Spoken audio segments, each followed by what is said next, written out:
I feel like my desk is a little bit taller than it's supposed to be, but also I don't like that you can't see all of Teacher Barbie. Maybe there. There we go. That's right. That's what I'm fucking talking about. I'm really, really excited for this week. Our topic is really cool. I made this pretty much entire thing today, but it turned out like awesome. It's actually one of my favorite things we've talked about in a long time. And it's giving nuance. Tonight's going to be giving a lot of nuance. Let me take my hair down. Sorry I was a little bit late, but you guys are late too. What's going on? Hi, Barbie. Lizard Beth, hi, I met you. Some of you came to the shows. I was with the Unteachables like last week. I got home Sunday? Yeah, Sunday. And I met some of you. It was cool. Hello, Mr. Doctor and classmates. Hi, Lemur Banana. I'm glad you're back. I'm very happy to see you again. Let me go to the multi-stream chat so I don't just see Twitch. I think we should probably just jump straight into it because we have a lot to talk about. This is 100 slides. So locked in today with my Deep Eddy Vodka Slurpee. I wish I could have a Deep Eddy Vodka Slurpee. Alcohol has really, really been messing up my stomach recently in a way that's like not fun. And I'm not into it.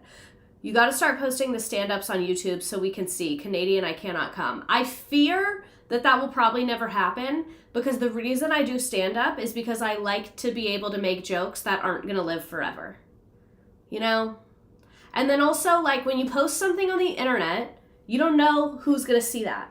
When you say something at a stand-up show, everyone's there to laugh. So it's more of like a ha-ha audience. So, like, I don't really have to worry about, like, because a lot, like, I'll be honest with you guys, like, I do lie in there. Like, I tell stories and I lie to make them funnier. Like, that's what stand-up is. So I don't want to put me lying on the internet. You know what I'm saying? My first time making it to class live. Hi, class. Hi, Louise. Are you going to do a world tour now? I have no money. What I fear is that, like, to book stand-up, you need to prove that you have ticket sales. So Stephen and Lou have been doing stand-up for years. So I didn't book anything. They booked shows and were like, hey, we're bringing this little woman to come yap. And the club owners were like, it's your show, dude. It's your responsibility to sell tickets. Like, if you want to bring her, bring her. So it's not like anyone that has the ability to book me cares, if that makes sense. But the club owners were very, very receptive to me. Like, they gave me really good feedback, and a bunch of them were like, this is only your first time doing this. Like, you did a really good job.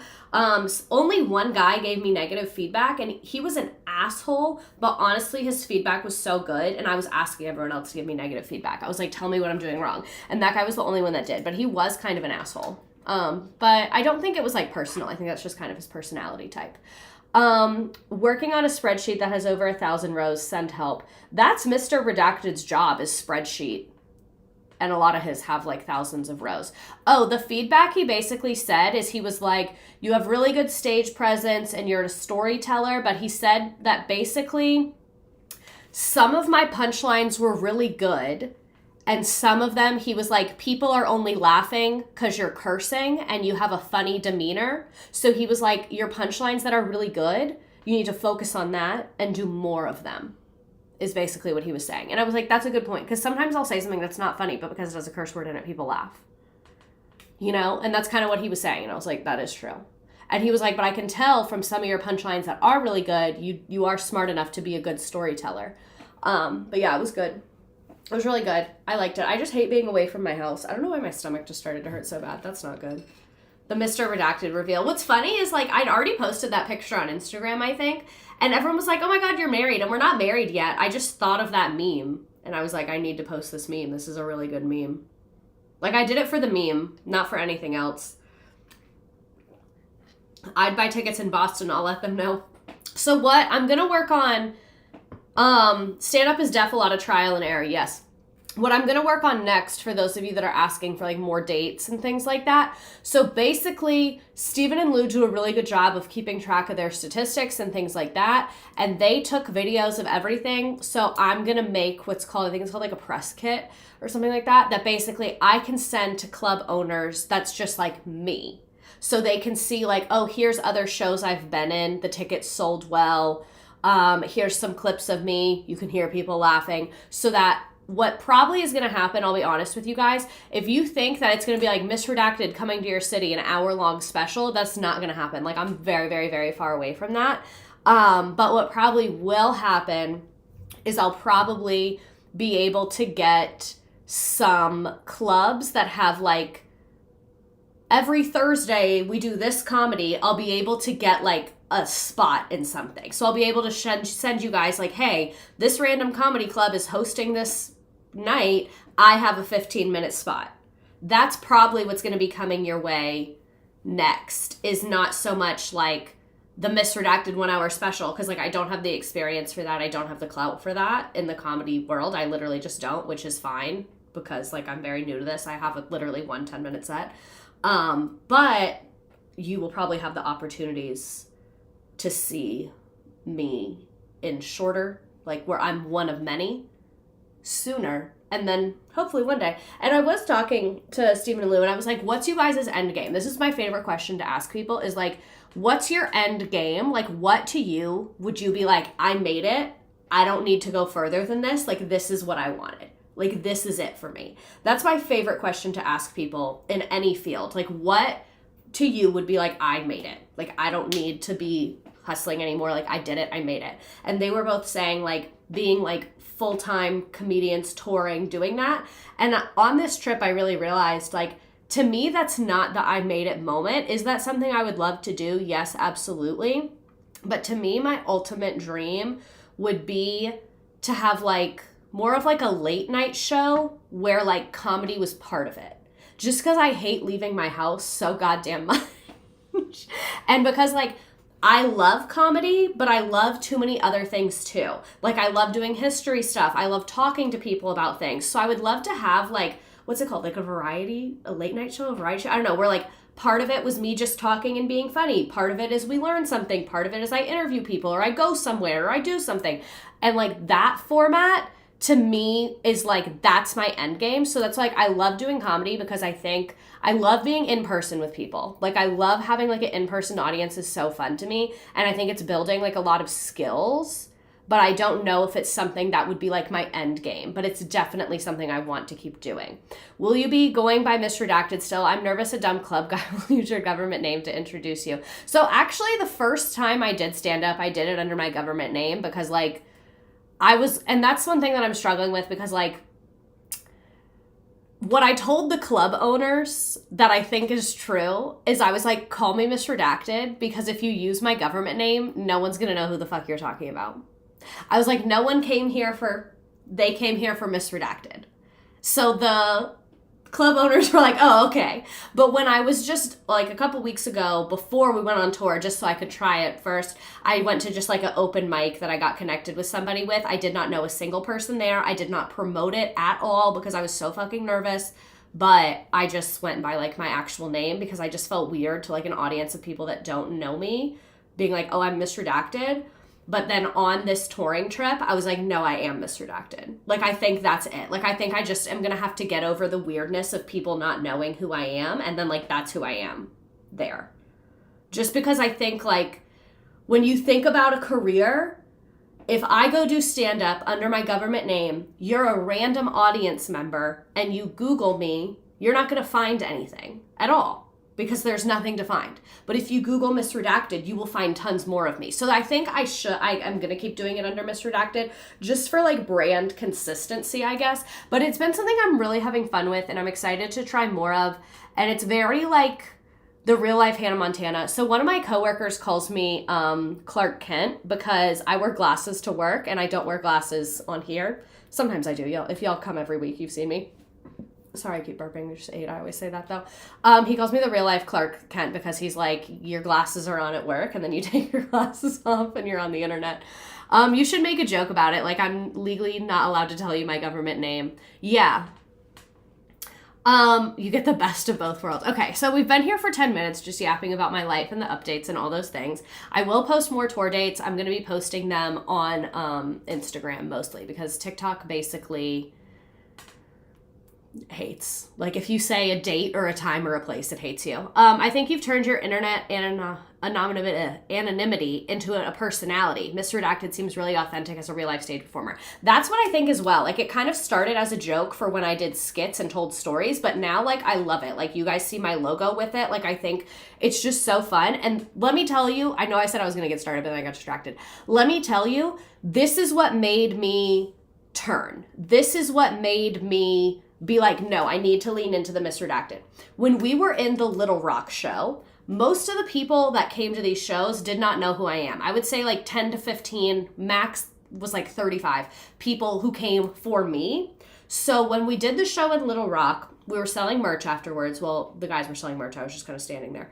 And this woman was like, I love how your name is misredacted. And I was like, oh yeah, it was just kind of like a fun thing to like keep my privacy. And now it's like my name. And she was like, she told me what her job was. I don't remember. It was like something in special ed for the district. And she was like, every time I get a paper, it says redacted, redacted, redacted, redacted, redacted. And so she said, when you stood up there and said, what's up, y'all? I'm misredacted. I felt like that was perfect for education. And it was so funny. And seeing that someone who didn't know me got it and like loved it, I was like, okay, I need to stick with this. Like, I think this is it. I literally can't picture you having the name. Me either. And now it's to the point when someone calls me by my name, I like don't respond. It's bad. I'm like, if someone calls me by my last name, because that's what I use at work, I do respond. But if someone calls me my first name, I'm like, because no one really calls me that.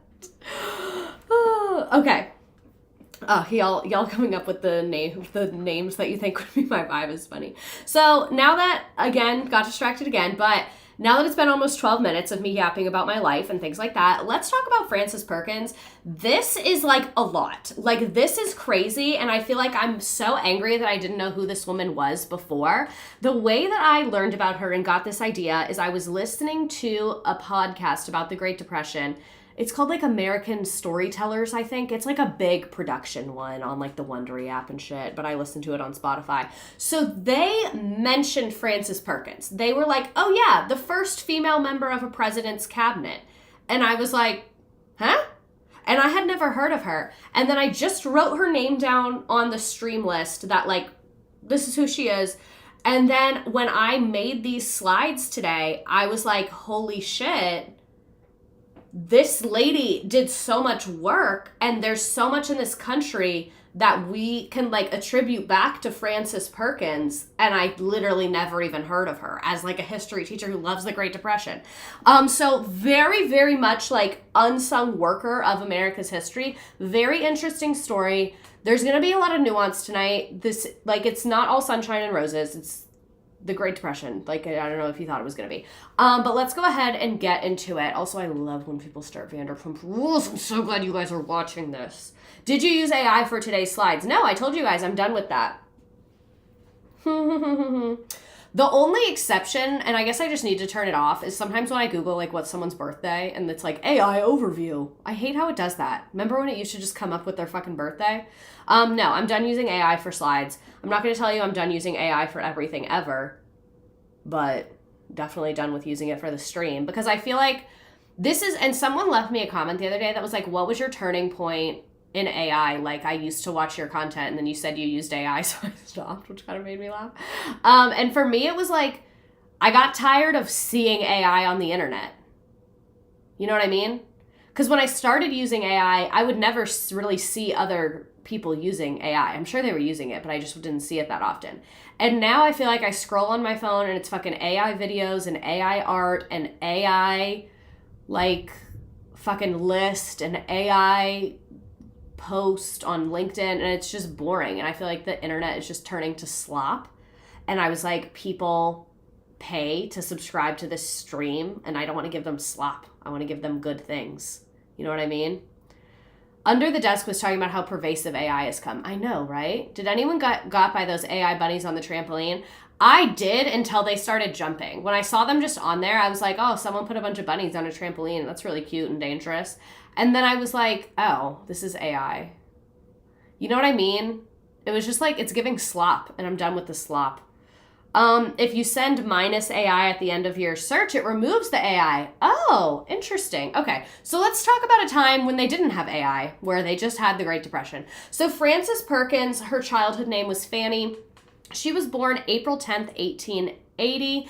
She was an American workers' rights advocate, and she was the Secretary of Labor from 1935 to 1933, to 1945. That is the longest serving person in that position ever. She was a member of the Democratic Party, and she was the first woman to ever serve in a presidential candidate. So that's just like a TLDR if you don't know her. She was in charge of the department, or she was Secretary of Labor during the Great Depression, and all of that. So that's like your TLDR if you didn't know her. Here's a picture of her. So let's get into her early life. Like we said, she was born Fanny Coralie Perkins in Boston in 1880, but her roots were in Maine. Her mother, Susan E. Bean, came from Bethel, and her father, Frederick Perkins, was born and raised in Newcastle on land along the Damariscotta River, where his ancestors first settled in the 1750s. So she, like, her family history truly goes back. The family farmed the land. They operated a brickyard. After the Civil War, the brickyard began to falter, so that is why the dad moved to Massachusetts, and the oldest son remained in Newcastle to manage the farm. And then in 1882, so when she was 2 years old, her father moved the family to Worcester, and he opened a paper goods business, so like stationery and things like that. And this business remains successful. It says to this day. I don't think that's true. This was from like a website about her. I don't know if it got passed down, but I tried to Google this business and couldn't find anything. So I don't know if they mean that the paper goods business is a successful business, or if they're talking about his, because I think they just mean overall, because I couldn't find anything about his.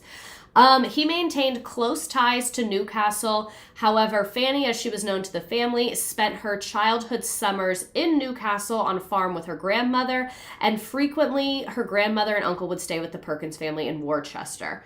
Off topic, but how does credentialing work in the state that you work in? It's kind of complicated. You can basically either do it in your undergrad, do like a non-traditional program, or get a master's degree. I got a master's degree to get my certification because I was like, if I'm going to do work, I should get money for it, is kind of the way that I approached it. So Cynthia Otis Perkins was then a widow in her 70s. This is Frances's grandmother, was the center of the family. An extremely wise woman, worldly wise as well as spiritually wise. I am extraordinarily of the product of my grandmother. She said her wisdom guided her throughout her life. So her grandmother was extremely, extremely influential. It was at the brick house that was built in 1837 that was a wedding gift for her grandparents. This is where she was staying with her grandparents, like I mentioned. She heard stories about the French and Indian War. She heard stories about like all of these historic events that her family had been through. The fight for independence. It says that the grandma's cousin was the head of the Freedmen's Bureau and a founder at Howard University. I tried to find a source on that, but I couldn't find it other than her family's foundation website. I will now refer to myself as the center of the family. Worcester is pronounced Worcester. Ridiculous, I know. I hate the British. I hate them. I'll be prejudiced against British people. I don't give a fuck. Like, no. Talk normal. Where was I? Anyway. It says the founder of Howard University, and then it's saying his name is Howard. Did her family's website use AI? Anyway, you get it. She comes from this historic-ass family. She comes from a family that's been around, been in the United States for a long-ass time. Her family was involved in multiple wars. Her family's jobs have changed. You get it. She was raised with a deep appreciation of history and a pride of her patriot ancestry. She came of age of understanding her New England heritage and adopting Yankee values. Because keep in mind, she was born like post-Civil War, but like lots of sectionalism still, very much like tied to your region. And she grew up like in New England, which was like important in the Revolutionary War. They still really give a fuck about that up there. Where was I? The values that were core to her heritage were frugality, which is like being cheap, ingenuity, tenacity, and self-reliance, as well as the belief that the new nation, that was only 100 years old when she was born, held opportunities for all who sought and were willing to work for them. Her life would take her far beyond the humble Maine farm, but it's there where she returned year after year for rest and rejuvenation. So Maine is kind of home to her. Even though she's born in Boston, home is Maine. Perkins' house in Worcester was strict, conservative, and Republican. Remember, Republicans are the ones that ended slavery. It was different back then. So Fanny and her sister Ethel, who was 4 years younger than her, were restricted largely to people and events within their house and at their church. It was only when Fanny entered school that she encountered poverty. This is important. When she asked her parents why nice people could be poor, they gave her the accepted answers of the day, that poverty was a result of alcohol or laziness. Her father told her that little girls shouldn't concern themselves with such things. Frederick Perkins read to the family in Greek and gave Fanny lessons in Greek grammar when she was only 8. He also taught her to read at an early age and encouraged her interest in classical literature. Although it was very unusual for young women to attend college, it was always assumed that she would do so. So she came from a very educated family. She came from a decently well-to-do family. Like, they were not rich, but they were not poor. They could afford to send their child to school as a girl, which was unusual for the time. So this, I just wanted you to get a vibe of like her childhood and her values and her family. So she attended the classical high school in Worcester, and she earned a bachelor's degree from Mount Holyoke. That's going to be in the game later. Mount Holyoke College in 1902. Her bachelor's degree is in chemistry and physics. So to be a woman with a bachelor's degree in chemistry and physics in 1902 is like incredibly noteworthy. Apparently, I thought I included this, but I think I might have deleted it on accident. There were a lot of teachers in her family. Lots of women in her family were educated and became teachers, which was like kind of the only job for a woman back then. So it's like not unusual for her family, but this is unusual for like society at large. So while attending Mount Holyoke, she discovered progressive politics and the suffrage movement. The suffrage movement is women fighting for the right to vote in the United States, and she was named class president. So very educated, very much aware of like the social issues of the time. Oh shit, sorry, dropped this. This is a picture of her from the Mount Holyoke archives, and her quote is, "Being a woman has only bothered me in climbing trees." This picture is not affiliated with this quote, but I just wanted to put some text here, and I really liked this quote of hers, and I felt like in this picture, she's really serving. Like, look at her. Tyra would say she's smizing, personally. That's what I think. Oh, I should have refilled this. Oh, well. Okay. We're going to do a little sidebar. You guys know I love a sidebar. This is about one of her professors. I think that's important so you can understand how she's being educated. So one of her professors was Anna Mae Soule, who assigned students to tour a factory to study the working conditions. And Perkins recalled Soule's course as a very important influence on her life. She said, "I think she opened the door to the idea that the lack of comfort and security in some people was not solely due to the fact that they drank, which had been the prevailing view in my parental society." So she's basically saying like this professor helped open her eyes that like poverty and suffering can be a result of other things and not just the individual person's choices to drink alcohol. Thank you for saying that, because I looked at the pic and thought, what would Tyra Banks say about this? We have to free ourselves from the shackles. So this is her professor, Anna Mae Soule. She's super educated. She was trained as a teacher at the State Normal School in Ypsilanti, Michigan. Then she studied law, history, and economics at the University of Michigan, where she got her bachelor's degree and her master's degree. Her master's thesis was published as 2 monographs, The International Boundary of Michigan and The Southern and Western Boundaries of Michigan. She also presented her research at the Michigan Political Science Association meeting in 1896. So this, again, is one of Frances Perkins' professors who was very influential on her. So like we said, she was a professor of American history and the political economy at the Mount Holyoke College until she passed away in 1905. Her courses were considered innovative for her approach. For example, she assigned students to read The Souls of Black Folk by W.E.B. Du Bois and to tour a factory, like we said, and write about their findings. One of her students, Frances Perkins, remembered that this was significantly influential on her. So I think like The fact that this woman in 1896 was teaching these things is like so incredible. And this is also more evidence. Michigan is one of the best states for education and is very, very, very, very progressive. In college, I took a sociology class called Structured Inequalities, and we toured a lumber factory. I do not think the owner who gave us the tour realized why we were there. Real. So, Soule was elected vice president of the New England Teachers Association in 1901, and her preserved correspondence, which means like after she died, the letters from her life that are preserved now, include letters from Susan B. Anthony, Woodrow Wilson, and W.E.B. Du Bois. So, absolutely fucking killer resume.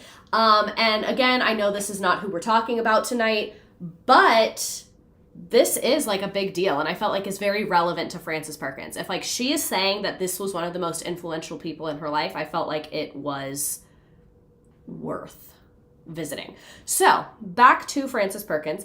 After college, she held a variety of teaching positions. That same truck that last week stopped is stopped again, you guys. Maybe it was last week or the week before, but interesting. Anyway, every kind, beautiful, smart person teaches. Like, the girlies love to teach. It's simply what's important. Like, the evidence is astounding. So after college, she held a variety of teaching positions, including one from 1904 to 1906, where she taught chemistry at Ferry Hall, which is now Lake Forest Academy, an all-girls school in Lake Forest, Illinois. In Chicago, she also volunteered at the Hull House, where she worked with Jane Addams. We'll talk about the Hull House a little bit more, but it's basically, it was like a giant nonprofit, I guess is the best word, where they offered like health services, immigration services, childcare services, teaching people how to read and write. And it was mainly directed for immigrants and poor people. And so the Hull House was like the first one. It's a really big deal. She changed her name from Fanny to Frances when she joined the Episcopal Church in 1905. I guess Frances seems more professional. In 1907, she moved to Philadelphia and enrolled in the University of Philadelphia's Wharton School to learn economics, and then spent 2 years in the city working as a social worker. I don't know what the fuck social workers did in 1907, but for a social worker in 1907 to be involved, my guess is things had to be pretty bad. Pretty fucking bad for the 1907 social workers to be involved. So this is pre-Red Scare, by the way, but during this time, she joined the Socialist Party of America. I know, I told y'all tonight was going to be for the sociology girlies, tonight was going to be for the leftist girlies. That's simply what we're here to talk about. But she left the Socialist Party after a few years because she felt like they were too idealistic. And I think that that's a really valid reason to leave a political party. You know? To be like, y'all aren't getting anything done. This account is helpful for my research. I'm researching how immigrants were imprisoned in mental asylums during the Progressive Era / Gilded Age because Americans didn't want society to change. Mental hospitals is going to come up tonight too. So, sorry. Shortly after, she moved to Greenwich Village, New York, and then she attended Columbia University, and she became active in the women's suffrage movement. In support of the movement, she attended protest meetings and advocated for the cause on street corners. So, like, she is in it. She is working. She's volunteering at the Hull House. She's a social worker. She was a teacher. She's passing out pamphlets about women's suffrage on the streets. Like, this is her shit. She cares about this. And then she got her master's degree in economics and sociology from Columbia University, which is in New York, in 1910. So she is an extremely, extremely, extremely educated girl boss. And in 1910, she achieved statewide prominence as the head of the New York office for the National Consumers League, and she lobbied with vigor for better working conditions and working hours. She also was a professor of sociology at Adelphi College. She's booked and busy like Mama Redacted, not for real. Like, there's so much suffering in the world, and we simply need to talk about all of it. The next year after this, she witnessed the Triangle Shirtwaist Factory fire, which she says was a very pivotal event in her life. I think it's crazy that she says it was a very pivotal event, which to me, like, she cared about this work from the jump. She was really involved from the jump, but she said that the factory fire really inspired her to like kick it into gear, I guess. So the factory, I'm assuming most of you already know about this because a lot of us had this as a special interest as a child, but for anyone that doesn't know about this factory fire, I'll tell you the brief part of it. So the factory had hundreds of workers. It was mostly young women. They did not have fire escapes. They would lock the doors so that the women couldn't quit. It was just like very unsafe working conditions. Like I said, locked all the doors and stairwells to prevent employees from taking breaks. So when the building caught fire, the workers unsuccessfully tried to escape from the windows. So lots of women literally jumped to their death out the windows to escape flames. They had like tons of rags around and people would smoke in there. Like it was literally just so fucking unsafe. Like OSHA would scream if they could see it. And just a year before this fire, these women and girls had fought to reduce their working hours to 54 hours a week. I think they were working like 60, 70, and other benefits that Perkins was in favor of. And during this fire, 146 workers died. It was incredibly tragic. This was Saturday, March 25th, 1911. Here's a picture of the fire. The water like couldn't get all the way up. Like we said, the fire escapes were like non-functioning. Tons of women were locked in. It's really horrible. And Perkins blamed lax means like lazy, legislation for the loss. She said there was a stricken conscience of public guilt, and we all felt that we had been wrong, that something was wrong with that building which we had accepted, or the tragedy never would have happened. Moved by this sense of stricken guilt, we banded ourselves together to find a way by law to prevent this kind of disaster. So very passionate about this. Clearly it made a huge impact on her. As always, OSHA regulations are written in blood. They really are. So as a consequence of this fire, she left her position at the National Consumers League, and on the recommendation of Theodore Roosevelt, he was president from 1901 to 1909. So even though he wasn't president when he made this recommendation, he was a former president, so I guess like because she knew him or something, or he had observed her work, his opinion carried a lot of weight. So she became the executive secretary for the Committee on Safety of the City of New York, and was focused on improving fire safety. Al Smith was the governor of New York, and he appointed her as executive secretary of the Committee on Safety. So Theodore Roosevelt recommended her, but he didn't have the authority to appoint her because he literally was just a former president. So Al Smith was the one that actually appointed her. You guys see how things happen in politics. In this case, it ended up being good. So she became an expert witness and investigator for the New York State Factory Investigating Commission. She led investigators on inspections of state factories and work sites, and the commission's work resulted in the most comprehensive set of laws governing workplace and health and safety in the nation. 13 of the 17 bills that the commission spearheaded passed. 13 out of 17. That's insane. I don't know if any of you all have ever worked in local government or know about local government, but to have a commission get 13 laws passed is crazy. Absolutely crazy. These were codes for better fire safety, more adequate factory ventilation, improved sanitation, machine guarding, safe operation of elevators, and special measures for foundries, bakeries, stores, and other establishments. So, like, she's getting shit done.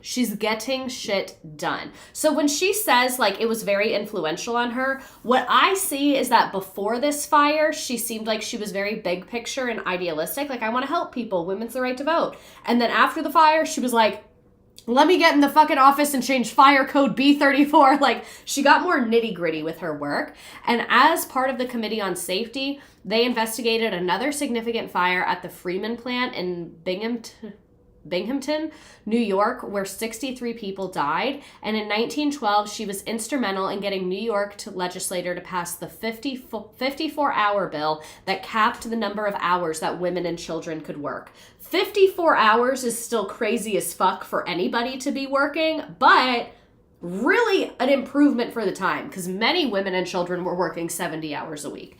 And you might be like, Ms. Redacted, why didn't they have the cap on men?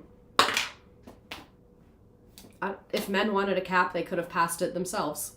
That's what I'll say about that. Men set this whole thing up. So don't be like, wait, she didn't care about the men. Her bill didn't include men. Every single other person in the government was a man. If they wanted to limit working hours for men, they simply could have done that. It's not her problem.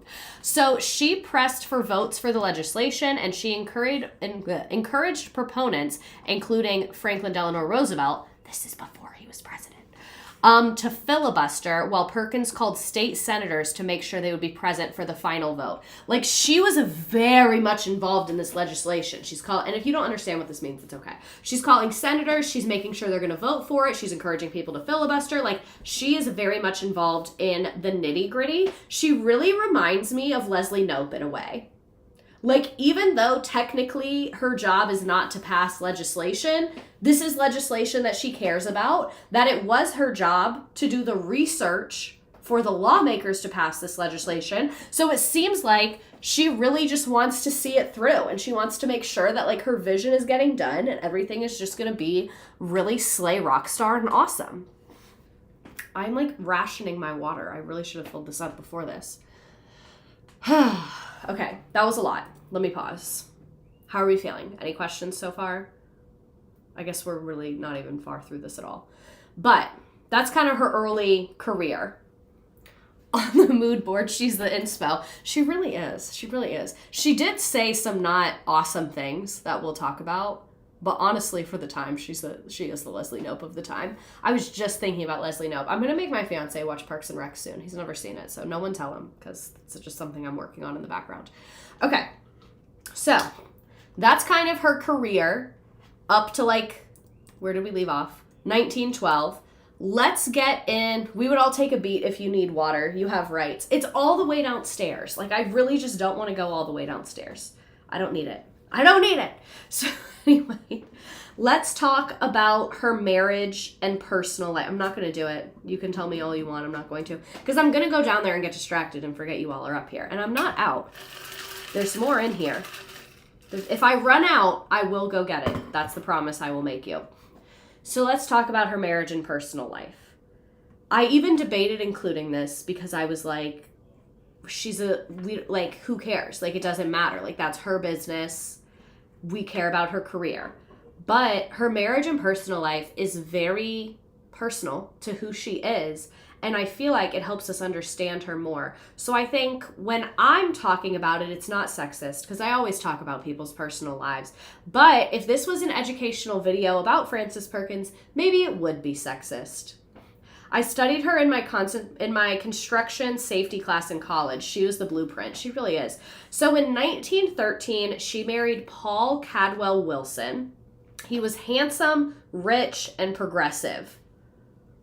Crushing it. Crushing it. That's the 3 things that men should be. If men can only be 3 things, it should be handsome, rich, and progressive. Actually, I'm going to delete handsome and put loyal. Loyalty is more important to me than looks, personally. So, she defied convention and she kept her maiden name. Again, this is 1913. Don't say congratulations too early. She kept her maiden name. Incredibly progressive, because she said she did not want her activities in Albany in New York City. She means her career, her politics. Albany is the actual capital. She said that she did not want her career to affect her husband's career, because he was secretary to the mayor of New York. And she had to go to court to defend her right to keep her maiden name. They had to, I don't even know how that happened. I tried to look it up and it was like not really clear. I guess when she was getting the marriage certificate, they like denied her because she didn't change her name. And she was like, I'm not doing that. And they were like, tell it to the judge. And the judge was like, whatever, I guess, keep it. But isn't that crazy? So, because she didn't want her career to like be a conflict of interest or like cause any problems for her husband's career, she kept her maiden name. This is sad, so brand recognition, we get it, girl. That's what I was just saying. So she experienced a miscarriage in her first pregnancy, and then she got pregnant again, and she got really, really sick, and she had preeclampsia, so she had to get a C-section, and then her baby was stillborn. So that's incredibly sad. And that's kind of low-key why I included this, because I felt like I wanted to show her as a whole person. I think a lot of times when we see like famous career women, they make it seem like they didn't have a family or they only cared about their career. And like, she is a complete entire person who like had a life and hardship and love and all those things. And I feel like it's relevant to who she is. And to me, it makes her political work more impressive, because I'm like, damn, you went through all this and then you kept going. And also, C-section in 1913, or 14, not really clear on the timeline here, it didn't have a year. But isn't that scary? Just kill me. Like, I don't need to be alive. We're good. We're good. They probably had him like bite on a belt or something. It was probably horrific. Not that it's better today. I just saw an article the other day about how a bunch of women, when they get C-sections, that like the painkillers don't work and the doctors are like, you're fine, and they're not. And I'm like, can we literally just get 1 ounce of respect in the medical community? Just one. Childbirth is genuinely terrifying to me. It's genuinely a horror film to me, just because of what it is. Like, as if you need any other reason to believe it's a horror film. But it's a horror film to me, personally and specifically, because I'm petrified of needles. I hate doctors. I hate when doctors ignore me. Like, I feel like they're gonna have to call security on me if I ever have a baby, because I'm gonna like fight the doctors. Like, I've been removed from multiple doctors' offices because like, you're not gonna gaslight me and you're not gonna fuck with me. You know what I'm saying? Like, you're just not going to. And I'll fucking leave. The amount of doctor's appointments I've left in the middle of the appointment because I didn't like their vibe.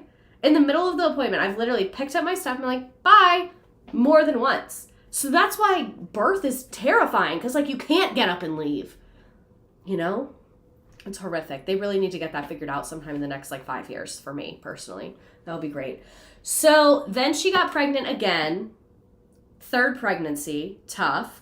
And she gave birth to her daughter, Susanna Perkins Wilkins, on December 30th, 1916. So she was married for a couple years. My 2 C-sections were pretty okay. I'm glad, but a lot of other people's weren't. So anyway, where was I? So she's been married for like 3 years. She has this little girl, and she says that her marriage with her husband, Paul, momentarily improved, but a year after Susanna was born, he started displaying a lot of symptoms of mental illness. He became very temperamental. He started drinking excessively. I know you were all rooting for Paul. And then he lost his inheritance to bad investments.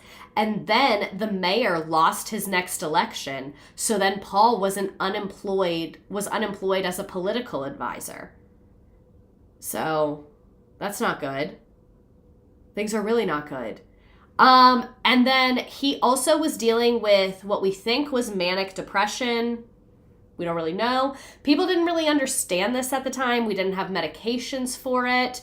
So while you can't leave mid-birth, you can make the doctor leave. Great point. So anyway, he was manic depressive. People didn't understand that. We didn't have medication. We didn't have some of the things we have today. Even today, it's not great, but it's a lot better than it was in 1916. I can tell you that much. So he was not able to really keep a job because of his mental health issues. And he was often unable to help with household responsibilities.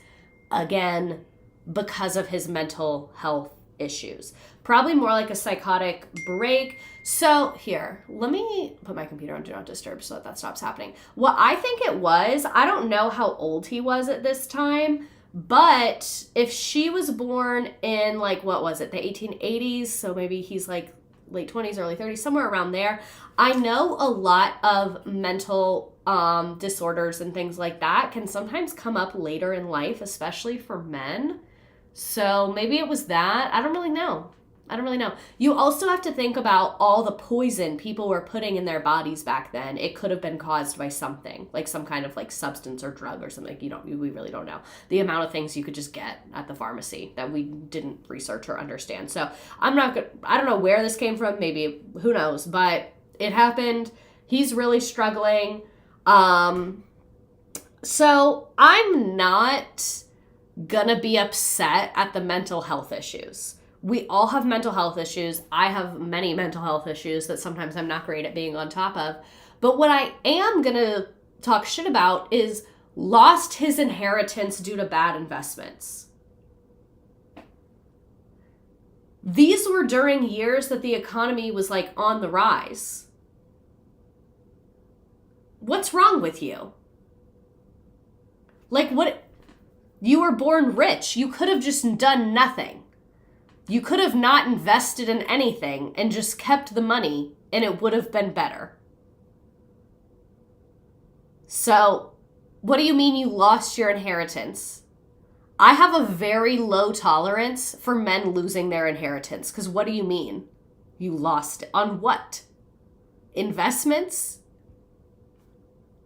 Invested in the ponies. That's what it's reading to me. Like, you were gambling. Don't tell me about the Gilded Age. I haven't watched it yet. I think we've all lost our inheritance to sports betting. The stress of having a child could be a breaking point for a lot of people too. So I would say that, but it's 1915 and men didn't take care of children, so I'm not going to give them that one. If it was a woman, I would agree with you, but like I highly doubt that the baby was causing that much fucking stress for a man back then. He was probably like, that thing doesn't shut the fuck up. Like, so yeah. Her personal life is not great. Like, her personal life is bad. And I wish I could be like, and then it all worked out, but it just didn't. So her husband was in and out of sanitariums. I guess that's the old-timey version of a mental hospital. So Frances Perkins became solely responsible for taking care of her family, so she has to fucking pay for his mental hospital, I assume, in addition to all of her bills, unless she maybe sent him to like a shitty government one. Maybe mental health because he couldn't get a business stop. He probably trusted Sean Merriman with his inheritance. Yes. So while she had some financial help from living with wealthy friends, primarily she paid all their bills until they were both dead. She also dealt with a myriad of stresses that they introduced to her life. Like, her husband just caused a lot of stress for her. A lot, I think. And she did not believe in divorce. So that's why she just kept rocking with him. So she has this daughter. Her husband has these issues. He's drinking a lot. But she doesn't believe in divorce. So she literally just keeps going. Like, the horrors persist, but so does she. And there's really no other information about her husband. He did not work after this. He didn't really have like much of a story. So to skip way ahead, again, they got married in 1913. His mental health issues started in 1917. So they had 4 good years of marriage, I guess. And then he had a stroke in 1952 and passed away after basically being like struggling and being in and out of sanitariums his entire life. So that makes me incredibly sad for her. It seems like she never really had like a super fulfilling romantic life, which is sad. I think everybody deserves that if they want it. And I don't know, maybe she didn't want it, maybe she didn't care, but I don't know, this just made me sad. So he was relying on her and then lost his job, then died.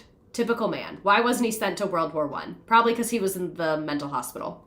I don't think they sent you there if you were in the mental hospital, I would assume. And then by World War II, I think he was probably too old. So we're going to skip ahead a little bit to talk about her daughter, and then we're going to pick back up with her career, because again, her career at this point where we're pausing on her career, she is still working, her husband's in the mental hospital. This is what's going on with her daughter. Unfortunately, her daughter Susanna experienced very similar mental health challenges as her father throughout her life. She and Frances Perkins, the mom, often argued, and they kind of sometimes were on good terms and sometimes weren't. So their relationship briefly improved when Susanna got married for the second time. Susanna got married another time we'll talk about. And then Susanna had a son named Tomlin in 1954, shortly after the father passed away. So Frances Perkins is now a widowed woman. She's becoming a grandfather. But by the time that Frances passed away later on, her and her daughter were mostly estranged. Like her and her daughter did not have a very good relationship. But Frances was an important part of her grandson's life. Like, she was very, very close with her grandson, despite, you know, the issues she had with her daughter. We will talk about this. Do we know where she was married do we know where she was living when she was married and had her daughter? So after her husband was like in the mental hospitals, she a lot of the times was living with rich friends, or there's multiple cases, which I'll talk about later, that she had different roommates who were other influential women. So because she did make a lot of money. We'll talk about, like, once she got some clout, she was rich. And so we'll talk about, like, not like crazy rich, but like definitely more than able to take care of herself. So she lived with some other women who were single and worked in politics. She lived alone on occasion. Her daughter was also in and out of mental institutions. So she lived in a variety of places in different situations, but it just kind of seems like she was just like doing the damn thing herself. So let's talk about her daughter, Susanna. 1938, Susanna Wilson wed to David Meredith Hare. She is the daughter of Labor Secretary Perkins, which we'll talk about how she became Labor Secretary later. And I actually did reading it. This was her first marriage. It was a very short. It was just like, they got married, yay. And then later, a couple years later, she got married again, but I couldn't figure out what year it was. But I think this was the second marriage, and I'm not 100% sure if this is correct. It really took a lot of piecing together. But I think she married Calvert Coggeshall, who was a famous artist. And then this picture, it says, like, the only daughter of Frances Perkins is getting married, and it's this famous picture of her. Their son's name is Tomlin Perkins Coggeshall, like we said, and he actually passed away relatively recently. He passed away in January. He had kind of a cool life. He had like some pretty normal person jobs in IT and business and things like that, but he did a lot of like legacy work about his grandmother Frances Perkins. Like, he started the Frances Perkins Center, where I got a lot of this information from. So really cool that her grandson like carried on her legacy in this way, which I think is really positive. And then, like I said, he passed away as an old man about 6 months ago. So back to her career, we're picking up in like 1915. She's working in politics. Her husband's in the mental hospital. Her daughter's kind of okay, but kind of not. And she held various positions in the New York state government. The gubernatorial election of 1918 was the first time that women in New York could vote, and she campaigned hard to capture the women's vote for Al Smith, who was her friend and ally during her prior work in Albany. So shortly after his election as governor, Smith appointed her to a vacant seat on the New York State Industrial Commission. So, side note about her nomination, in 1919 she was added to this commission, and her nomination was met with protest from manufacturers and labor. They felt like Perkins did not represent their interest. Smith stood by Perkins and said that she could be a voice for women and girls in the workforce, and pointed to her earlier committee that she was on, being like, look at all this great work she did. She's the right person for this job. So there was a delay in her confirmation. They said the delay was not because of her gender. They're like, it has nothing to do with her being a woman. It's because she didn't take her husband's name. So it is about her being a woman, just in a more complicated way. And they said that that was a sign that she was too radical. She was very, very, very, very radical, and they did not want to confirm her appointment to this role. But ultimately, she was confirmed. She became one of the first female commissioners in New York and began working out of New York City, not Albany, at this point. The tabloids say it's because she's not a woman. Mind you, her opponent was probably Pete Hegseth. I don't know who that is. Which makes it about her being a woman, but in a dumb way. They're like, listen, we don't care that you're a woman. We care that you didn't take his last name as a woman. So, she is the first woman to be appointed into an administrative position in the New York state government, and she is making $8,000 a year, which in today's money is $184,000 a year, which is really fucking good. And it It should. Like, it's an important job. It should pay well. I'm confident it still pays well. So 6 months into her job, her fellow commissioner, James Lynch, called her contributions invaluable and added that from the work which Miss Perkins has accomplished, I am convinced that more women ought to be placed in high positions throughout the state departments. So within 6 months, she is like appointed, confirmed, making good money, winning the hearts and minds of her colleagues. Absolutely incredible. So Al Smith, the governor, his goal was to weed out incompetence and corruption in the state labor department so that Frances and her fellow commissioners could enforce the laws that the factory investigating commission had brought about. So the commission she was on before that got all these laws passed, now she actually gets to enforce these laws. So probably super fucking lit to her. So for Smith's 4 terms as governor, Frances Perkins served as his closest labor advisor, working with him to build the legislative accomplishments of the prior decade, and in his final term, he appointed her to be the chair of the Industrial Commission. I think before, she was just on the commission, and now she's in charge of it. Pete Hegseth is an alcoholic and was our Secretary of Defense. He used to work as a Fox News anchor. He's currently our Secretary of Defense? That's not good, you guys. So, her boss, the governor, Al Smith, he's like, I'm going to run for president. That's not good. I should have known that, and it's not good. But anyway, let's talk about a more positive time, kind of. So, Al Smith, her boss, who's the governor, is running for president, and she campaigned for him. And then when she went to Maryland to campaign, she said it was perfectly clear to them that the whole idea of having Smith for president was for the Roman Catholic Church to get control of the government and for military forces and everything else in the United States.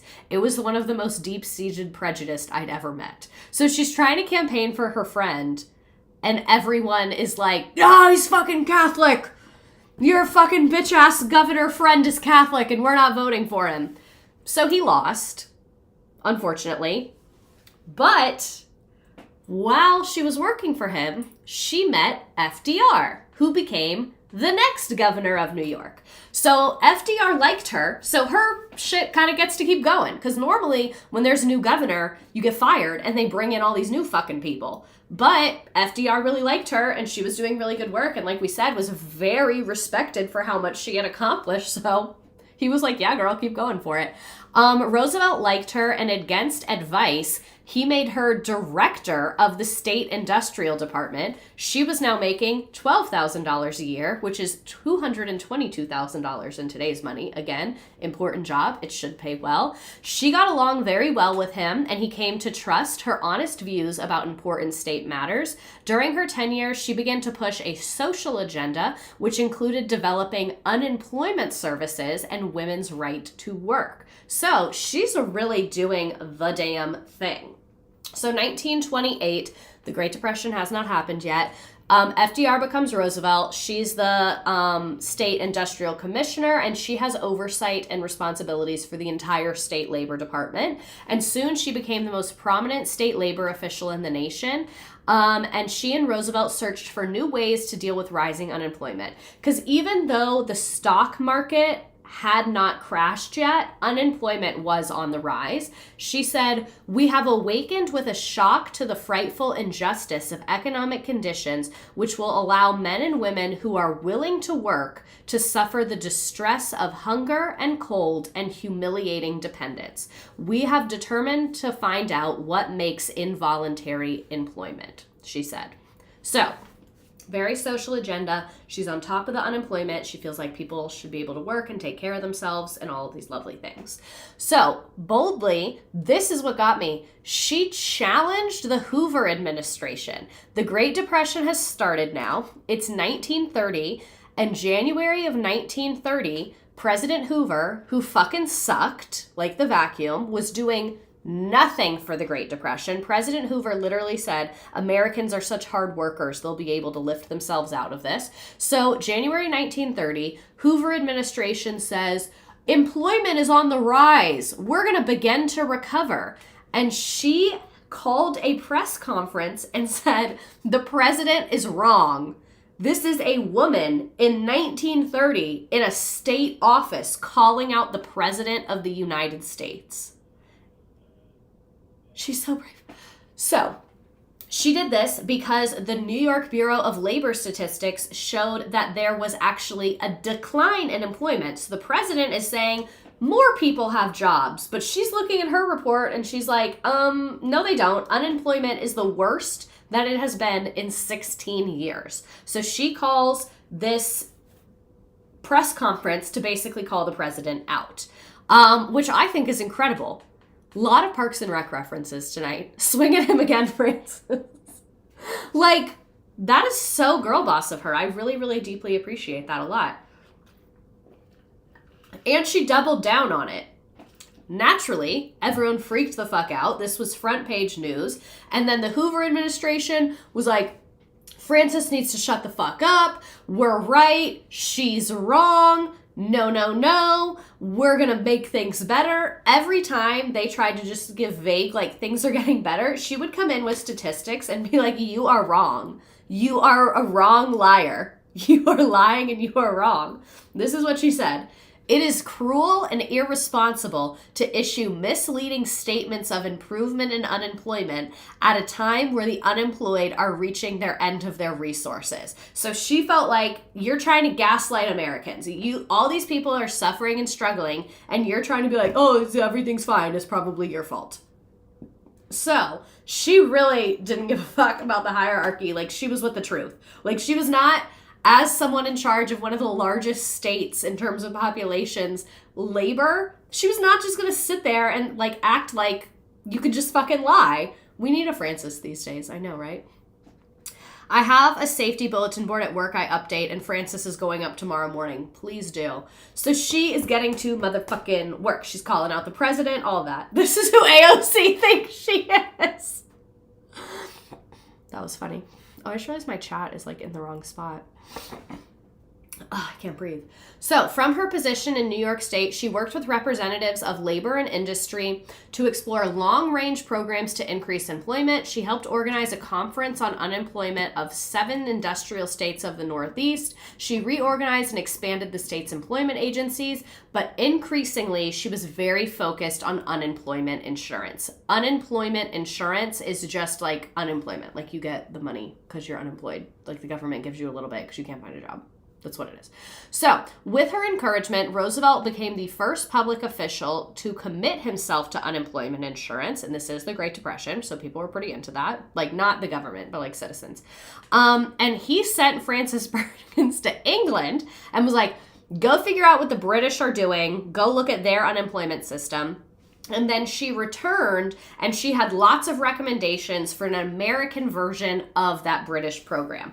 I do not think they ever did this while he was governor, but spoiler alert, FDR became president, and he did it then. So I don't know if they did this I don't think they did it within this office. I couldn't find anything saying that they did. But the research behind it and all of that ended up getting carried on to the national platform, so whatever. So, 1933 to 1945, FDR gets elected president in 1932, and he is bringing her with him. So her years of public service in New York were over. So now her views and her programs are going to be tested for the entire nation. In 1933, he summoned Perkins and asked her to join his cabinet. The president's cabinet is basically everyone that advises the president. So there's someone that advises them on housing and labor and the economy and the military and all these things, because you can't be an expert in everything. It's also just not money the government pays you. If you've had a job, you probably paid into it. It's a benefit you're entitled to. Yes, like Social Security. It comes out of your check, so that's why when you get it back, if you're unemployed, it depends how much money you made because you were the one contributing to it. Very good point. So anyway, when he approached her, so again, no woman has ever been in a presidential cabinet, ever. So most women would be like, yes, I'll do it. But instead of saying yes, she said, here is a list of policies that we're going to pursue. I am not going to join your cabinet unless you agree that I can try and do these things. They were a 40-hour work week, minimum wage, unemployment, workers' comp, the abolition of child labor, direct federal aid for unemployment relief, Social Security, a revitalized federal employment service, and universal health care. She was like, if you're not with it, I'm not coming. Which I love. Like, she's like, you need me. Let's remember that. So, this is literally just iconic of her. Like, 1930, and she's like, yep, universal health care. Write that down. Write that down. And I felt like this meme was perfect from White Chicks for a lady, perhaps a salad, where he's like, for a lady, perhaps a cabinet position. And she's like, perhaps not. I'll have literally everything. And then you're welcome. I'll join the cabinet. She has an agenda. I'm in love with her. She's literally like, she's everything. Like, it's everything. Okay, so she's a girl boss with standards. So she said, nothing like this has ever been done in the United States before, she told Roosevelt. You know that, don't you? I love how mean she, like, I love how she talks to them. So he did agree to back her. He was like, yes, I will support you. And so he nominated her as the Secretary of Labor, and she became the first woman in our history to serve in the presidential cabinet. And this nomination was met with a ton of support from the National League of Women's Voters and the Women's Party, which makes sense. But the American Federation of Labor really criticized her. They really did not like her because she had not worked in unions before. They were like, she hasn't been head of a union. Like, they wanted someone who had worked in unions, which is understandable. I thought I made a slide about this, but I didn't, so I'll just tell you about it. So I know a lot of you might be like, who the fuck is the American Federation of Labor to criticize her? I actually think this is good. And I'll tell you why I think this is good. Because she was pro-union, but that is a good question to ask. And I think that I don't think this was the case in the 1930s at all, but I think I have started to see this happen. And I want to talk about this in a way that I don't want you to misunderstand what I'm saying. But I think a lot of political offices, people put women into political offices, and those women go on to do a lot of very harmful things. And I think for some reason, there's a perception that like, oh, but she's a woman. You get what I'm saying? Where it's like, oh, she's a woman. We put a woman in charge. When there are many women who have furthered inequality when they are given power. Furthered gender inequality, furthered racial inequality, furthered economic inequality. So I think Marjorie Taylor Greene, Lauren Robart, fucking Caroline Leavitt, those women kind of get this, like, they get viewed as less evil because they're women, which I don't think is right. And I think it is inherently sexist to assume a woman is going to be good and nice. I think everyone just assumes women are going to be good and kind and nice, and they're not. And it's sexist to assume that. So I think the American Federation of Labor criticizing her is like good, because like as a Secretary of Labor, you should be criticized, and you should have like some people who agree with you and don't agree with you. I think like it's unrealistic to it's infantilizing to them. That is the best word. I think it's infantilizing to women to be like, oh, well, we should support her because she's a woman. You shouldn't support Frances Perkins because she's a woman. You should support Frances Perkins because she's fucking phenomenal at her job. And I think that the American Federation of Labor does have the right to question her background. And I think it is a valid point to be like, she has never worked in a union. Even though we have seen, and later on we will see, she is very pro-union. That was very important to her. But I don't think this is a baseless or sexist criticism at all. I think that if it was a man who had not been tied to labor, they also would have criticized that. I'm sure that there were tons of examples of sexism in her career, but I just don't think this is one of them. And I am actually kind of fine with this. So she was like totally the president's favorite, which fucking kills me. Like, it literally just kills me that she's so blatantly his favorite. So as Secretary of the Department of Labor, she was in this position for 12 years, which is crazy, longer than any other Secretary of Labor and the fourth longest of any cabinet secretary ever. And she was, like I said, the first woman to hold a cabinet position, which means she is also the first woman to ever enter the presidential line of succession, which is really interesting for the time.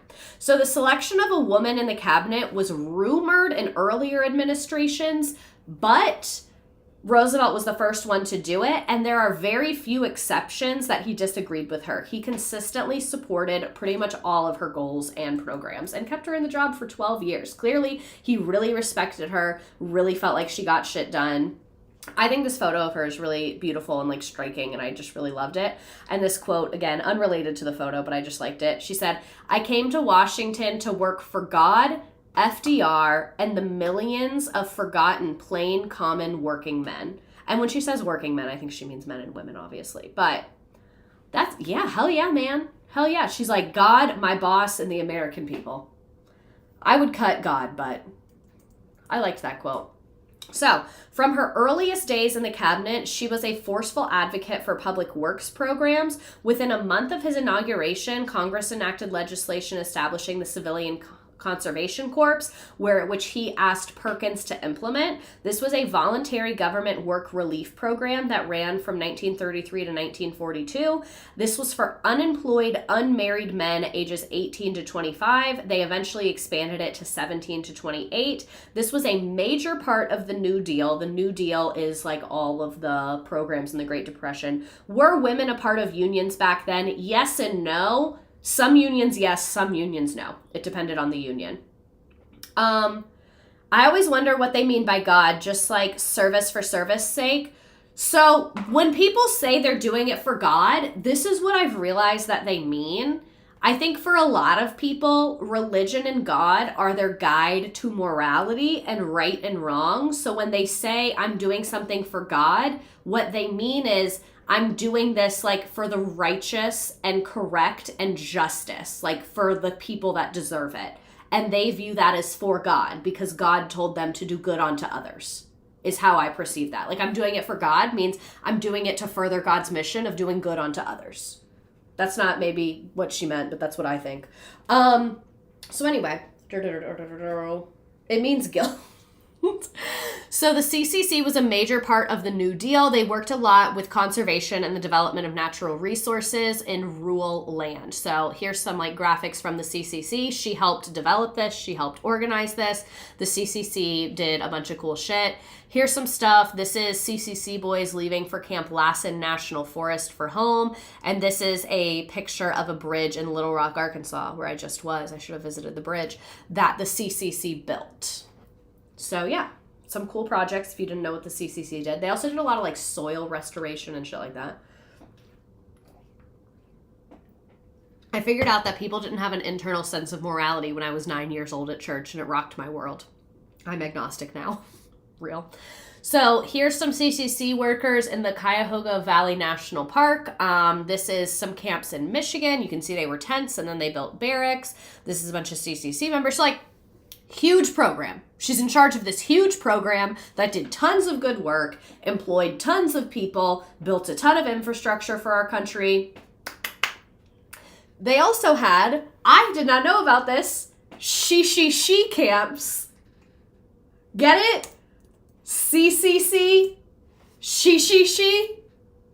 I love it. I love it. So the Federal Emergency Relief Association, FERA camps, were also called She-She camps, and they were established to kind of be like the CCC for women. The camps were organized by Eleanor Roosevelt, president's wife, who was a woman-focused counterpart to the Civilian Conservation Corps, which was just for men. Roosevelt found that the men-only focuses of the CCC programs left out young women who were willing to work in conservation and forestry and were prepared to spend the 6-month program duration living away from family and close support. So basically, the CCC camps were where unemployed men could go and like work, and they would get paid and get somewhere to live instead of being homeless on the street, and they would like cut down trees and fix soil and stuff like that. So basically, they didn't include women because they thought they couldn't handle it. Like they were like, oh, the women aren't going to want to do that work. And Eleanor Roosevelt was like, yes, the fuck they will. I know lots of women that would do that. So she lobbied for a sister organization to the CCC that would cater to young women. She proposed that this program would consist of camps for jobless women and residential worker schools. And the She-She camps were by certain detractors, and they were funded by a presidential order. I yearn for the She-She camps, no, literally.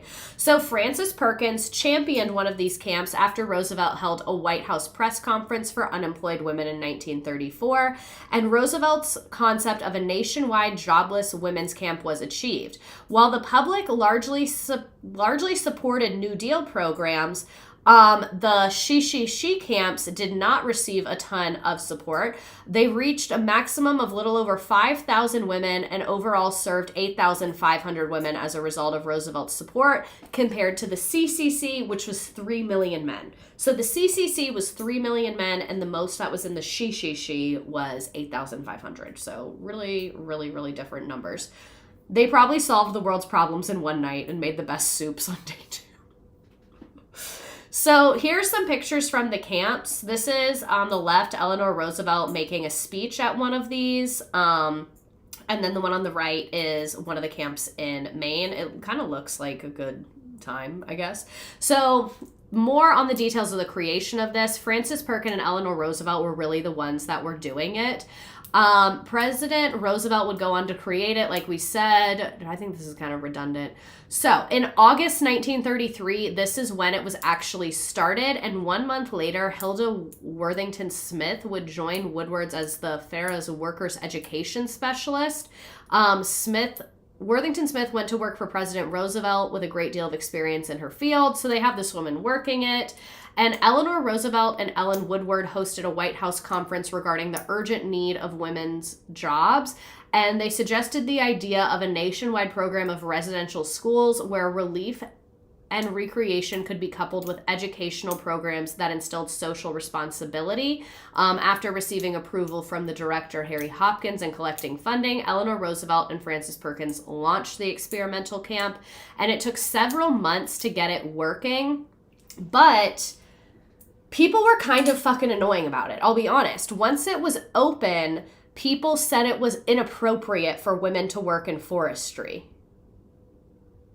So, like, they had the women doing, like, men's work, but, like, it's forestry, like, it's trees. Like, women were cutting trails, doing outdoor work, but, like, these women quite literally signed up for it. Like, they made a choice to go there.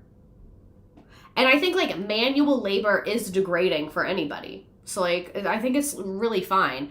So it was kind of, like, fucked from the start because everyone was like, oh, you shouldn't have the women working there. And they were like, maybe we should, instead of focusing on jobs, we should focus on education and domesticity. But how the fuck is learning about domesticity going to fix your problems if you're a broke, unemployed, single woman? You don't need to learn about domesticity. Like, what do you mean? What do you mean? So, really fucking cool idea. Kind of never really got off the ground because of bullshit. So a social worker became the camp's first director. She had previously worked with YWCA, the Girl Scouts, lots of schools. They began it. It started with 17 young women from New York. And eventually they only had like 20 to 30 women at the first one. So they're just struggling to get numbers, like I said. I'm going to kind of skip through some of this. But basically it just like didn't work super well. They ended up expanding the age a little bit. Originally it was like 18 to 25 and then they switched it to 18 to 35. Part of the reason that it wasn't working is because basically you had to prove that you had nowhere else to go. There was a lot of red tape. And for like young single women, it's hard for them to prove that. Like, how do you prove you don't have a husband? How do you prove you can't find a job? So because there was so much red tape, it was like just not going that well. And then they opened the age up to 40 and some more women joined, but it's still just like never really super got off the ground.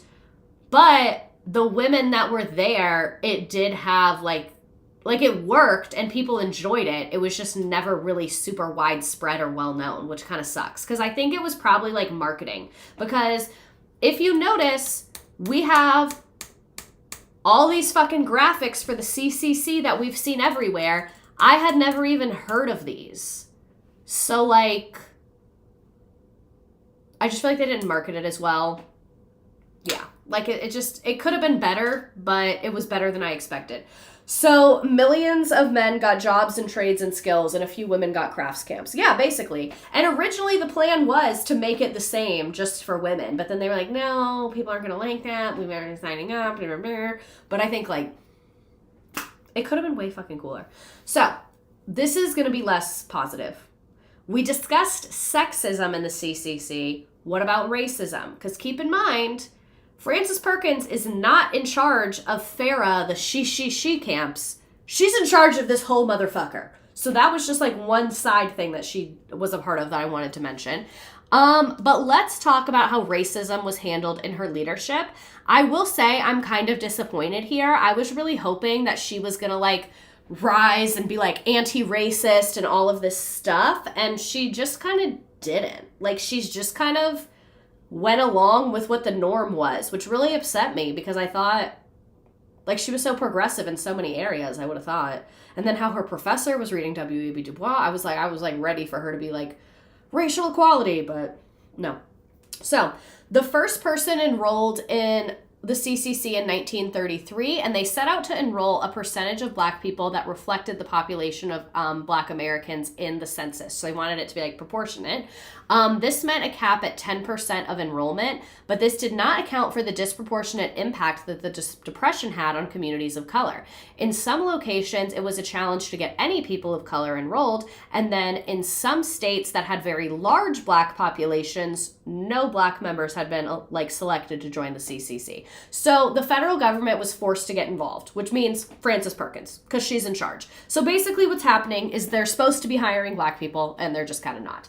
So when Black Americans were getting discriminated against, it's Frances Perkins' job to be investigating it. When Black Americans enrolled in the CCC, their placement depended on the population. If a state had a high population of Black Americans, especially in the South, all Black companies were formed.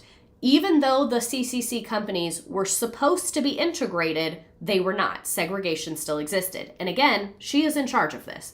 Not in charge of segregation, but she's in charge of this part of the government, and it's supposed to be integrated and it's segregated, and she really didn't do anything about it. It was only in places with small Black populations that they were integrated. White communities protested Black companies working in their area, so most of the Black camps, meaning like a group, kind of like a military unit, most of those camps, even integrated ones, were relocated to very, very remote areas. So a lot of the Black men that were a part of the CCC were working in very, very rural areas. So you see on the top left, it's men that are different races, and then on the bottom left and the right-hand side, it's Black men, one of them in the Grand Canyon, one on like outside the tents that they would stay in while they were working.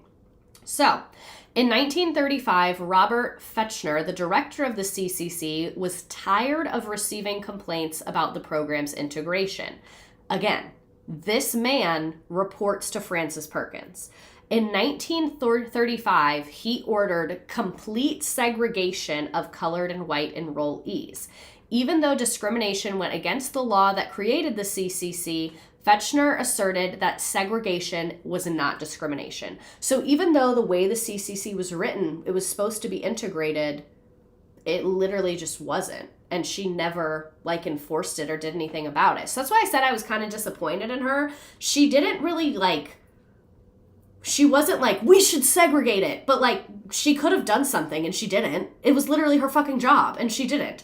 So by 1936, almost all Black Americans were placed into segregated companies that were overseen by white officers. This policy ended up increasing the need for Black companies, which then increased protest from white communities. So it's like a lot of racial tension that she's really not doing anything about.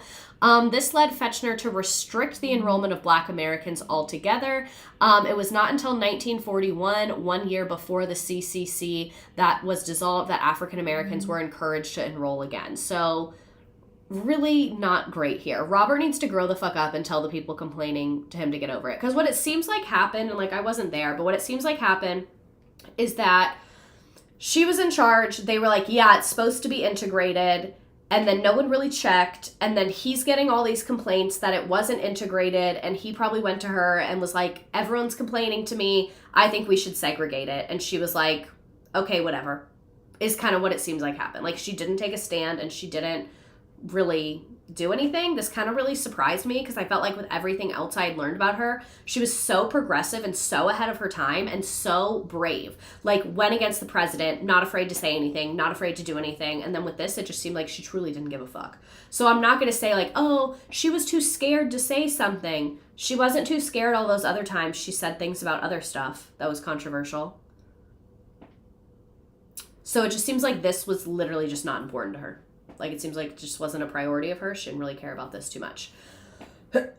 So, because this surprised me, I started digging a little bit to see, like, what were her views on race? What were her views on integration? And it's not something she talked about much. It's not something she addressed very often. But I did find an interview from the 1950s. So we are going to circle back to this when we get to the 1950s. But because she didn't really talk about it, I wanted to like keep it chronological. I mean, think about the violence the black workers faced from their white coworkers. It was also a matter of safety and community to segregate. The problem would have been the white camps got better amenities and better jobs and the black workers got nothing. Exactly. That's what I mean when I say like, she definitely didn't do the worst thing, but it doesn't seem like she really fought super hard in this area either. Like it seemed like they just kind of took like the easiest, how do we make this not a big deal for the time. So, back to Frances. She is still working through the Great Depression. Roosevelt asked her to present a plan for an emergency relief program, and she delivered a young social worker from New York named Harry Hopkins, who had visited Frances in Washington with his own proposal. I also think the sign of a very good leader is like uplifting people with good ideas. I like that Roosevelt was like, you should do this, and she was like, this guy has a good idea.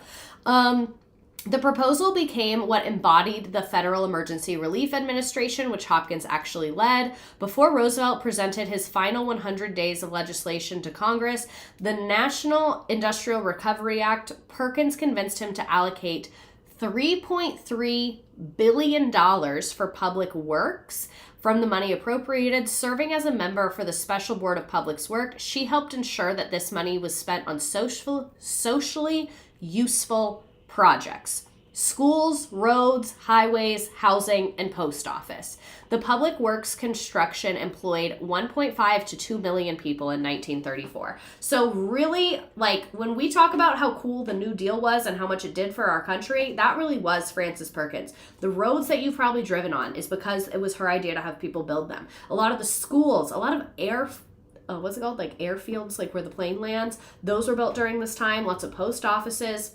So very much leading the way, getting tons of money so bad, we really do need another New Deal. So then in 1934, he charged the Committee on Economic Security, chaired by Frances Perkins, with developing an old age pension program, unemployment insurance, and a national health care program. They ultimately dropped the national health care program, but they did create the unemployment insurance and the old age pension plan. And at Roosevelt's insistence, it's funded by individual contributions from its workers. So that's like we were talking about. Unemployment insurance, Social Security, it comes out of your paycheck. How much you get in affects how much you get out later. And that is kind of the way this system was designed. So I know in the United States, we do not have a robust social safety net. I know compared to most other developed countries, compared to most like European countries, we do not have a social safety net. But the very, very limited social safety net we do have was created by her and low-key hasn't been updated like ever. So this is her when they are signing the Social Security Act into law in 1935. She, only woman there. She's crushing it. Other than like the ignoring segregation and racism and all of those problems. Really, really getting a ton done during this time. So the Social Security Act also creates the insurance against unemployment. It's a part of the New Deal. It did end up going to the Supreme Court, but the Supreme Court upheld the act because it was designed very well by a smart person who understood the law. I like that she didn't change her outfits. Really like Steve Jobs type shit. She was like, this is my look. Last week when I did lazy person hacks, pick a few outfits and just wear them. And that's actually an efficient person hack. So, The law established this program. It's funded by payroll taxes over the ensuing decades. This has contributed to a dramatic decline in poverty among the elderly, and spending on Social Security became a significant part of the federal budget, but we do fund it. The Social Security Act also established unemployment insurance, and it gives aid to dependent children. So, like children whose parents have passed away, things like that, they do get Social Security money. And that was like when Doge was like talking about cutting Social Security. I don't know who it was. Someone was on the news and was like, we found X number of people that were under the age of 18 getting Social Security, so we're trying to rectify that. And the news anchor was like, yeah, those are orphans. Like, orphans get Social Security. Anybody got a problem? Or like what? So, another big accomplishment of hers, in 1938, Congress enacted the Fair Labor Standards Act, which did have a lot of her support. She helped create it, even though she's not in Congress. She was involved, kind of how she did when she was back working in New York. This established minimum wage and banned child labor. Yay! So literally, most of the stuff she set out to do, she is doing. I would say the only thing on her list that she did not accomplish was universal health care, which we still haven't, so I'm not going to blame her for that. But like when you think through that list she gave of like minimum wage, 40-hour work week, like all these things, this is what gives us time and a half for overtime for 40-hour work week. This is what ended child labor. She got the minimum wage. Like, she really accomplished a lot of what she set out to do. Racism again. During the congressional debate over Social Security, the program was expanded to provide payments to widows and dependents of Social Security recipients.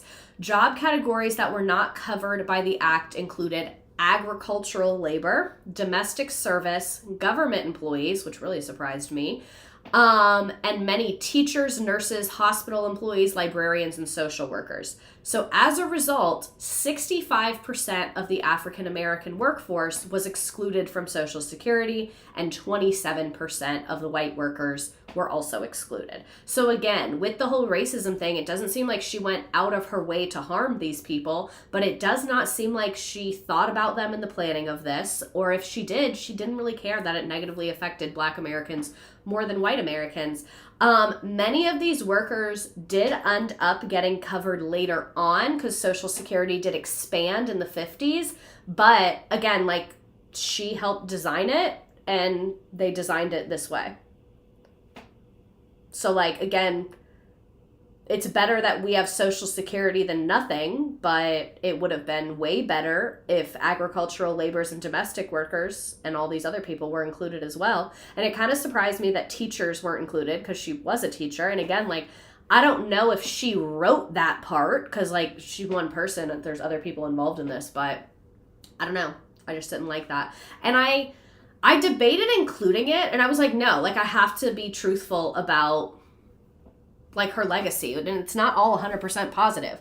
So this is what I have to say about Frances Perkins and racial oppression. Oh, there's a massive cut on my leg. Perfect.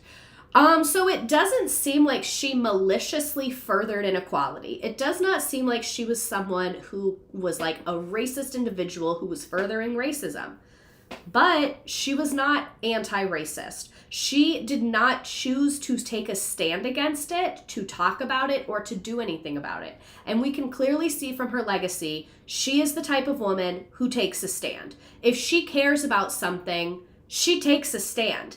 And when you are neutral, you take the side of the oppressor.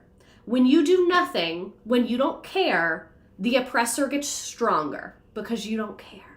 So that's kind of the category I would put her in. Someone just mentioned the current defense secretary, and I just got a notification that he may run for office in Tennessee. Is that allowed? That feels like a demotion. I don't know. So yeah, I just felt like I did want to talk about like her racism and her lack of progress in this area because I think it's very relevant. And honestly, really was disappointing and surprising for me. Like, that's the best way I can describe it. It's just very disappointing and surprising because, again, like, I felt like I expected her to take a stand and was very disappointed that she didn't. But we're going to move on a little bit from that. Like I said, we will come back to it and read that article where she was interviewed in the 1950s. But let's move to immigration. So like we talked about, she worked at the Hull House. The Hull House was very pro-immigrant. Like they served the immigrant community. They served at-risk women from all racial and ethnic backgrounds, most of them immigrants. And Frances Perkins was very passionate about making the United States a safe haven for refugees. So that is, I guess, one W from her, which I find interesting that she would not like. It's just so odd to me that it seems like she's so good at observing inequality, seeing how it happens, seeing where it comes from, that when it comes to, and like with different ethnic groups, but when it comes to Black Americans, it just seems like she truly does not give a fuck, which is really depressing. So let's go back to that current timeline. When she became Secretary of Labor, she also was in charge of overseeing the Immigration and Naturalization Services, which was a part of the labor way back. It's not now, but back when she was in charge, it was. So as the Great Depression worsened, this is before she took office. Racism is nonsensical when you're not racist. So as the Great Depression worsened, when President Hoover was in office, he issued instructions for the State Department to block any immigrant that could not support themselves. So let's say like I came here, my family's from Scotland. They came here before this, but let's say I was from Scotland and I came to the United States. It's 1930, the Great Depression's just starting. Herbert Hoover's president. The State Department would be like, hold your horses. Do you have money? And unless I could show them money, they would be like, you have to go back to Scotland. If you're poor, you can't come here. We have enough poor people. That was the immigration situation when she took office. Because before I tell you what she did, I want you to know what she came into. Being pro-labor rights as your whole personality, but not vocally anti-slavery or anti-racist says a lot. What I won't say anti-slavery because slavery was abolished before she was born, but she's not talking about sharecropping. She's not talking about indentured servitude. She's not talking about labor in the prison system in the South. Like there's lots of racial labor issues she's choosing to not address that are very reminiscent of slavery, even though they're not literal American slavery. They're just like slavery by another name in a different form. So where was I? So the current immigration system is basically just deny anyone that is not rich. And this is when Hitler is coming to power as well. To give you some context for the world, Hitler and the Nazis are beginning to rise to power in the 1930s. So when Perkins took office in 1933, she was like, you know what? We should let people in. Even if they're not rich, we should let them in. And she wanted to use her influence to assist Jewish people that were fleeing Nazi persecution. She met a lot of opposition for this. So this is what I mean when I say it's surprising to me that she wasn't vocal about racism, because she clearly is okay with facing opposition. She faced a lot of opposition for this, which I do think is really admirable, but it would have been more admirable if she kind of kept it consistent. So, from people in the State Department, and one of Perkins' staff reminded her, the State Department consuls are not known for their sympathy towards immigrants, particularly towards Jews. So she kind of takes this on as like, we should be helping these people, but no one really agrees with her. No one gives a fuck about this, and everyone's just like really xenophobic and really against it. So she has to get a little bit creative because keep in mind, she's the Secretary of Labor. So she was trying to figure out a way to assist immigrants, and she realized that there was an older law that gave her power in this area. As Secretary of Labor, she was able to accept a charge bond from an applicant that the State Department had rejected. So if the State Department says, you're poor, we reject you, she can let them in if the immigrant or a sponsor writes a check to the Labor Department so that if that immigrant ever needs public assistance, instead of it coming from taxpayer money, it comes from this check from their sponsor. I think this is a little more similar to how it works today, but not exactly. So as an immigrant, you're essentially insuring yourself from becoming unemployed and requiring public assistance. So if they otherwise qualified for a visa, then they could enter the United States. So I think this is really cool that she You can tell she's super smart and she knows the law. Like, she designed Social Security in a way that it was not struck down by the Supreme Court. She's using existing laws to her advantage to help this group of people that she wants to help. Oh, a literal sponsor. That makes sense. Exactly. This is like the early form of a sponsor. The State Department did not appreciate this. They felt like this was not her job. They felt like, you're in charge of working. We're in charge of State Department. Leave us the fuck alone. And a legal battle ensued between the two departments. The Attorney General finally ruled that Perkins could bring immigrants to the United States using charge bonds. So she ultimately won this. But her commissioner of immigration, Daniel McCormick, never actually used this because he was afraid that if they had an influx of Jewish refugees, there would be a rise in anti-Semitism in America. Isn't that the same thing as needing to have money, though, or is it really a different amount of money needed? I think the difference is this could come from a sponsor and the other one had to be your money. So I think some of the sponsors were like nonprofits and things like that was her idea. So I think that's how it's different, because it doesn't have to be your money on you. It can come from like somebody. So yeah, that I also find kind of odd that she went through all of this court battle and hoopla to be able to do this, and then her commissioner of immigration never did it. I feel like that's so strange. Very odd. I feel like I don't like that. The government probably kept the money in a high-yield savings account and kept the interest. That too. Where was I? So Secretary Perkins did continue to advocate for immigrants and refugees throughout her tenure. What she did do, so even though they didn't end up doing that charge bond thing that she came up with, she did reduce the cost that was required to obtain a student visa. So she made it much cheaper to get a student visa. She also made it legal for foreign students to work. So she did remove a lot of the income barriers that were preventing people from coming to the United States. She also worked with a German Jewish children's aid organization, and they did set up a bond that allowed more than 400 Jewish children to come to the United States without needing financial sponsors as individuals. So that's like I was saying earlier, the money is coming from this aid organization, not like your sponsor that you asked for the money. And in the wake of Kristallnacht, if you don't know what Kristallnacht is, it's like really bad. And it was a night, like it's the night of broken glass. So this is when lots of Jewish homes and businesses were raided, and a lot of people faced a lot of violence on this night. I do believe a lot of people died this night. I don't know the exact number. This is the night that a lot of Jewish families started going into hiding after this night, when their businesses and homes started being openly attacked by the police and by citizens. This is when a lot of Jewish families went into hiding, like the Anne Frank story that you hear. I feel like we don't talk enough about how immigration issues around the Holocaust. There was a ship of Jewish refugees that came to Florida. Florida said, no, goodbye, made them turn around, and most of those people died in concentration camps in coming years. Like, the United States likes to act like the hero in the Holocaust when literally they were turning away refugees and sending them to their deaths.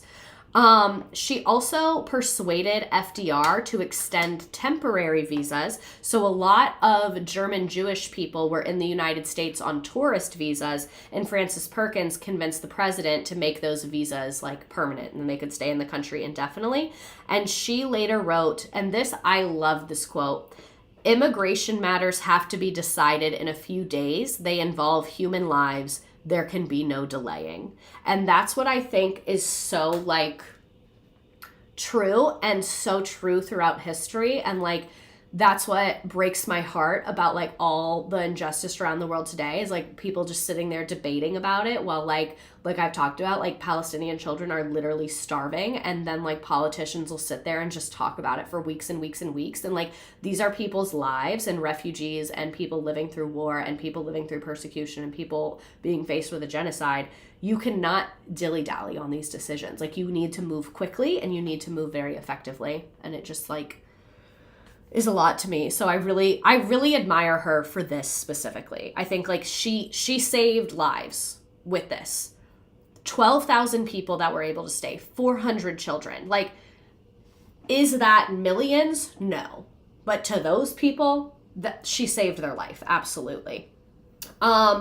But despite her hard work and good intentions, the Department of Labor was not able to significantly expand immigration just because a lot of this was not within her control. It was a lot having to do with Congress, lots of other people who are involved in these things. But it seems like it was very deeply personally important to her and her mission. And I really admire her really taking a stand on that. And she was faced with a lot of personal attacks and confrontation whenever she was trying to lift immigration restrictions, and not just by the State Department, but even by progressive allies and the American Federation of Labor. The American Federation of Labor was pretty anti-immigrant because they felt like it would make the wages go down because a lot of like immigrants and refugees were willing to work for less money. So that's why the union was against them. Not to say that they're right. They should just be fighting for everyone to have a livable wage, but that was where it came from. Anne Frank's family was denied immigration to the United States. Yes, many families were. So this is one example of something she did that's, again, like clearly she was okay with standing up. In 1934, an Australian immigrant named Harry Bridges led a longshoreman strike in California that resulted in 2 deaths and caused a public frenzy. Multiple attempts to deport him failed because investigators could not find any grounds to do so. The U.S. Congress also could not find a way to punish Briggs directly and instead set its sight on Perkins, and they tried to impeach her for having allegedly defrauded the United States by coddling and protecting from deportation certain aliens. Coddling and protecting, like, so because they wanted to deport him and they couldn't figure out, they were like, we're going to impeach her for it. Which makes no fucking sense. These impeachment efforts failed, but damaging rumors circulated, and it became a rumor that she was a communist or a communist sympathizer. So that's pretty lame. And she didn't even really do anything for this. So in 1936, her interest in aiding immigrants led to a rumor that she was secretly Jewish and was born under a different name. So there was this rumor that's like, oh, she's only doing this because she's Jewish. She said that's un-American propaganda. It's an appeal to racial prejudice. She said she did not know of anyone Jewish in her ancestry. And she said, if I were Jewish, I would make no secret of it. On the contrary, I would be proud to acknowledge it. What this kind of reminds me of is, if y'all remember when everyone thought Lady Gaga was like trans or something like that, and she just like wouldn't do anything about it. Like she was like, and if I was, so what? So what? And would that be the worst thing? That interview where Lady Gaga was like, if I had a penis, would that be the worst thing ever? That's what this quote has like the 1930s energy of. That she's like, I'm not, and if I was, who fucking cares? I would have told you I was. Like, I wouldn't be hiding it. And I felt like that's like a really good way to handle that. And I think that was very brave of her to just be like this time that like she's fighting to help Jewish refugees. There's all this anti-Semitism rising in the entire world, including the United States, and everyone's like, you're Jewish. And she was like, if I was, I'd be proud. Check it. So clearly, she does know how to take a stand, like I said. So as the war escalated in Europe, many Americans believed that there were foreign spies infiltrating the country, and a lot of people thought that the Jewish immigrants who were literally just trying to escape concentration camps were actually foreign spies. So President Roosevelt moved the Immigration and Naturalization away from the Labor Department and into the Justice Department. So Frances Perkins lost her influence over immigration and refugees, which sucks because it seems like she was doing more than most and was actually like trying to help people. Was she perfect? Could she have done more? Probably. But it does seem like she was actively trying to improve people's lives and help them escape persecution. So she went to Geneva in 1938. She gave a speech at the International Labor Organization where she called on the organization to make a contribution to the world economic recovery while she avoided being dragged into political problems. And she defended the participation of the United States in the International Labor Organization, which it joined in 1934. So she is active on the world stage as well. And she did stand with union leaders, like we said with the Harry Bridges thing. She did like not help them deport him, and then they tried to impeach her for it.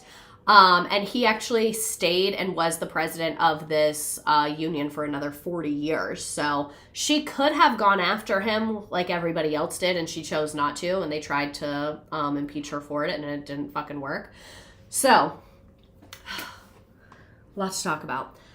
After the death of President Roosevelt in 1945, Harry Truman replaced the Roosevelt cabinet, and a guy named Louis Schwellenbach became the Secretary of Labor.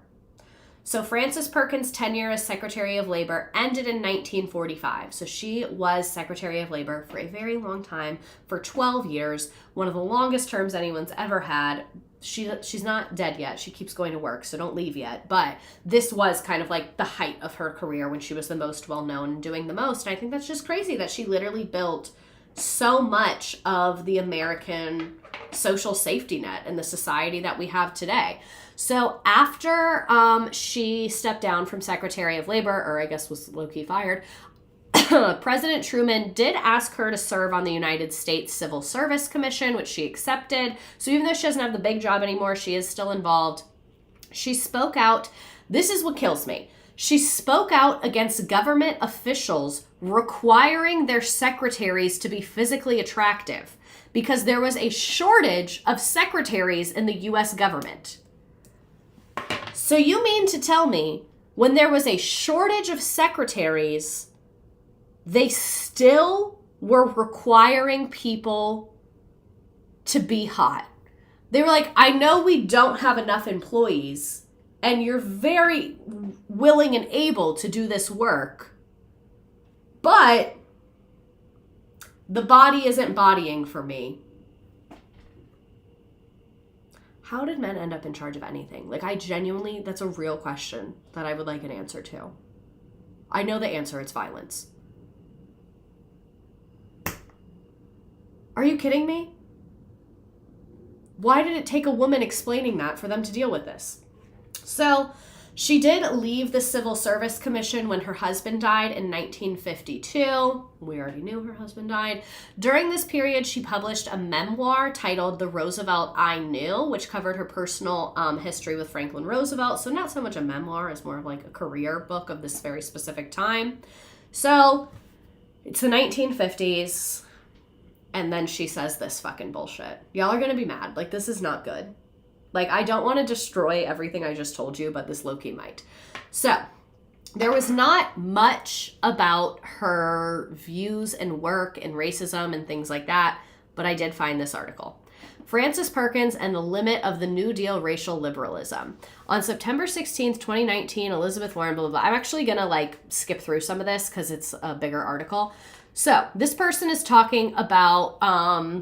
Elizabeth Warren said something about Frances Perkins, and this author says, as I saw Perkins' name in the news, I was reminded of a section in my dissertation that did not make it into the eventual book. So this is like they were going to put it in their dissertation, but they didn't. This is how deep in the internet I am. Towards the end of her life, Perkins sat down for an extensive oral history. So let's get into the article that is just discussing an interview she did. I could not find the interview of this oral history, but I just found this article that talked about it. So this was at Columbia University with a historian. It was a wide range of topics, but she briefly discussed civil rights advocacy during the Roosevelt administration and offered a strikingly negative opinion about Brown versus Board. Brown versus Board is the Supreme Court case that outlawed segregation in schools. So, Albertson was asking Perkins about James Brines, who had served in the Roosevelt and Truman administrations. By the time of the interview, Brines was governor... I don't know how to say that name, was governor of South Carolina, and Albertson mentioned his opposition to immigration. So the interviewer casually mentions that this other guy is against integration. I think the interviewer, like us, assumed she would be very pro-integration. So he's like, oh, you know that guy that's against integration? And this is what she says. Well, I wouldn't like to tell you what I think of the Supreme Court decision on the matter.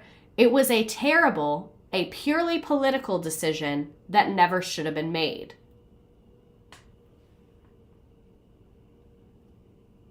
Why would she say that?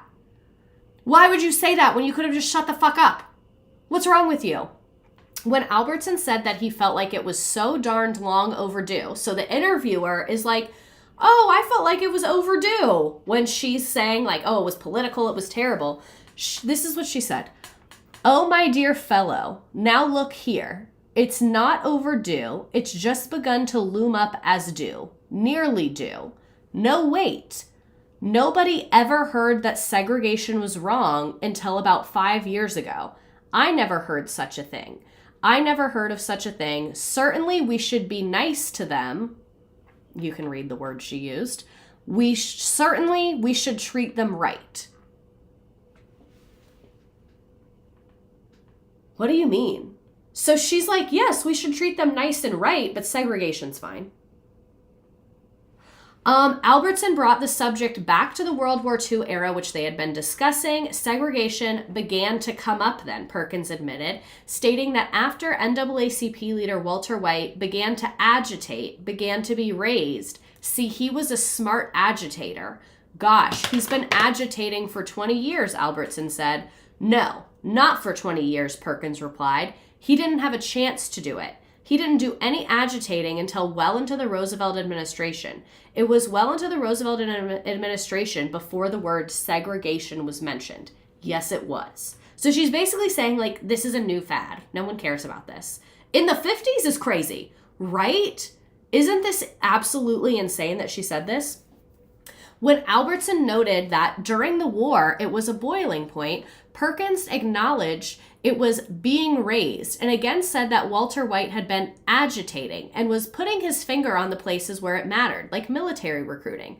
Albertson became frustrated at this point. So help me. I have never heard of Walter White. All I saw was 2 drinking fountains side by side and I got the word. Perkins acknowledged that she always used to feel queerly in segregated facilities like waiting rooms and for trains. So she's saying like, oh, I did feel weird about it. But like, this is just so odd to me. Don't meet your heroes for real. For real, don't meet them. When Albertson brought up the issue of getting in the back of the bus, Perkins said, yes, but they got on the bus after all. The bus hauled them where they wanted to go. So she just seems very ignorant, which is so surprising to me. And again, like, she's not calling for violence. She's not using racial slurs. She did say, like, we should treat them well. But, like, I'm just so shocked she's talking like this because she's so progressive and so smart in every other arena. I don't understand this. No, I want to know the conversations behind the scenes when they had to segregate the CCC and when she was putting for suffrage, because I know she was not advocating for black people. That's another good point. She was probably a white suffragist as well. I mean, we know she's white, but you get what I'm saying. Segregation is just some new buzzword. Meanwhile, the president who put her in his cabinet enabled the internment camps for Japanese and Japanese American people. Exactly. So, like, yikes on bikes. So, a bit later, Albertson asked Perkins bluntly whether she meant to tell me all in your life you've never, this is my favorite quote, to tell me in all your life you've never considered the proposition that there was something perhaps a little bit awry about the system of separate schools sitting in the back of the bus and separate drinking fountains. Perkins said that it is a way of life in the South. When asked if she accepted it, she said that she did not, but she didn't live in the South. Albertson pushed her on this point, noting that she traveled to the region during the 1948 campaign and saw these things. Perkins replied, yes, and they didn't vote, and we knew that they didn't vote. I went there. When Eugene Talmadge told me that in the state of Georgia we had 100% of the Anglo-Saxon population, I said, well, what were those strange black things I saw walking around the streets? If they weren't the population, what were they? I mean, that startled me a bit. But the way I regarded it, the laws of the South are quite separate in their way of thinking. It's the way we've gotten along, and I've always regarded it's not my function to tell the South what to do. So she's basically saying, like, I went to the South, I saw the racism, I noticed it, I said something to my boss, but ultimately, it wasn't my problem. Girl! It was always my function to do what I thought was right, where I lived, not try to solve the problems that they had. She doesn't see their humanity. Like, it's really not good. Perkins' forthright opposition to Brown versus Board and her general comments on the Jim Crow South were striking, coming from someone who's considered one of the more liberal members of Roosevelt's cabinet. Indeed, some historical scholarship has painted Perkins as a friend of civil rights. Perhaps this is less surprising, though, when placed in the context of the limits of the New Deal white racial liberalism. Political actors could simultaneously be supportive of civil rights activists on some issues while opposing them in other areas. Roosevelt's economic policies helped pull black voters away from the Republican Party, but he was famously reticent to speak out against lynching because he feared upsetting his awkward but successful electoral coalition of Northern liberals and Southern segregationists. So it's literally like votes over everything. While Truman went further than Roosevelt with concrete policies like integration of the armed forces, who was not always sympathetic to civil rights activists after his presidency. Commenting on the sit-in movement, Truman told his supporters, "If anyone came into my store and tried to stop business, I'd throw him out," adding that the should behave himself and show he's a good citizen. Many white New Deal liberals like Perkins were comfortable with the certain parts of the mainstream civil rights agenda in the 1930s and 40s. The more extensive civil rights demands in the next 2 decades were often much more difficult for them to accept. So I know that was long, and I know that that was a very, very wordy, but I felt like it was too important to skip, and I couldn't really summarize it. Like, I just wanted you to read the article, and like, I know the screenshotting was not good, but you saw how like weird and choppy it was. It was hard to copy and paste. She absolutely believed in separate but equal, and she's a full-blown racist. That is wild. Did she try and hide it? Or was everyone just as racist? They were all happy not to call it out together. I think it was that. Like, I think because she was not in favor of lynchings and like a violent racist, it just never was brought up. Like, ever. Which is not good. It reminds me of those progressives who won't acknowledge what's happening in Gaza. Their dream of progress doesn't include prosperity for everyone. I think that's a really good comparison. Like, people that want to brand themselves as a progressive and say that they're progressive, but their progressivism is in a very, very limited sphere. So, yikes. I guess no one cared because I could not find any backlash to this. I could not find anybody else talking about this. Like I said, the only thing I found was this one article where someone said, I was going to include this in my dissertation, but I didn't, so here's an article about it instead. So, damn. I had to dig deep for that one, but damn.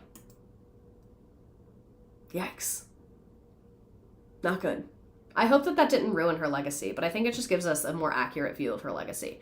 So side note about her personal life, someone asked about this. While her husband was ill and after he passed away, she often had female roommates of other women in politics. She shared a home in Georgetown, D.C. with an old friend, Mary Harriman Rumsey, who had founded the Junior League. And then Rumsey passed away in 1934, and the arrangement was for very practical reasons because a article basically talks shit about Frances Perkins because she didn't invite people to her house, but she lived in like a small apartment with another woman. So people were like, oh, she doesn't meet social obligations. Like, she has this money, she has like this important job, but she's not hosting dinner parties at her family home. And she was kind of like, I live in this shitty apartment for practical reasons. My husband's in a mental hospital. My daughter's also in the mental hospital. So what? Someone Megalaflame. I think this is a really good to be reminded that people aren't all good or all bad. Exactly. Like, it's impossible to label a historical figure as like good, bad. They all have very nuanced, very complicated legacies, including her legacy that's mostly positive, but not perfect. Not to like excuse it, but like, it's just interesting. I think it's important to meet all parts of it. And then later she shared a home with a Democratic, sorry, someone just texted me. I thought my computer was on Do Not Disturb. So later she shared a home with Caroline O'Day, who was a Democratic congresswoman from New York. So she just like roomied with the few other women in politics. So her retirement era. Following her government service career, she remained active and returned to education. She was a teacher and lecturer at the New York State School of Industrial Labor Relations at Cornell until she passed away in 1965. She died at age 85. She also gave guest lectures at other universities, including a 15-lecture series at the University of Illinois. When she was at Cornell, she lived in the Telluride House, which was like very, very prestigious. She was the first woman to become a member of that renowned intellectual community. Kristen Downey, the author of Women Behind the New Deal, The Life of Frances Perkins, said that her time at the Telluride House was probably the happiest phase of her life. And this is a residential community at Cornell with like super fucking important people. From her roomie's wiki, becoming so enamored of eugenics that her friends nicknamed her Eugenia. Oh my God, and that was her roommate? Yikes. Yikes, yikes, yikes. That's what I mean. Not a perfect legacy, even though she did a lot of cool stuff. This is a picture of her as an older woman lecturing at Cornell. Another really good quote from her that I liked a lot. There's always a large horizon. There's much to be done. I'm not going to be doing it. It is up to you to contribute to some small part of the God, I can't fucking read. It is up to you to contribute some small part to a program of human betterment for all time. So she's telling her students basically like, I'm old, you figure it out. It's up to you to make the world a better place. And she passed away in 1965 from a stroke in the hospital when she was 85 years old. She was buried alongside her husband, Paul Wilson, in Maine, a short distance from the brick house, like we talked about, where she spent a lot of time with her grandmother that she always considered home. And she was known locally and is buried as Mrs. Paul Wilson. So you're one of the most successful women in politics of the time, had to go to court to keep your name, and you still end up buried next to your husband under his name. Okay. Cool. Awesome. Incredible. Incredible, incredible work. And then I wanted to end not on that.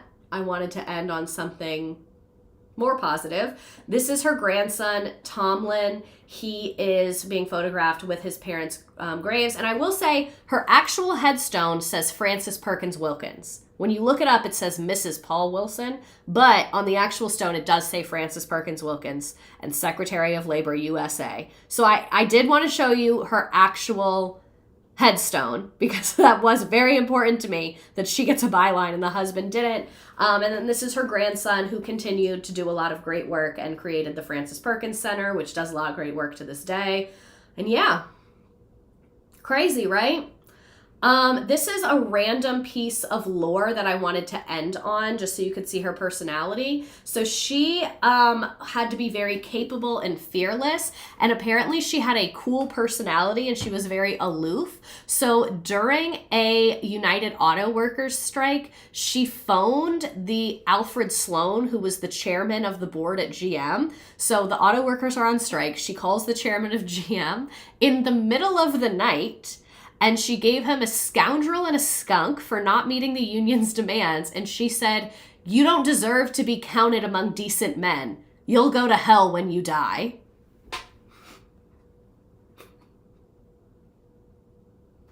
Okay. You'll go to hell when you die. As the Secretary of Labor in a midnight phone call is absolutely incredible.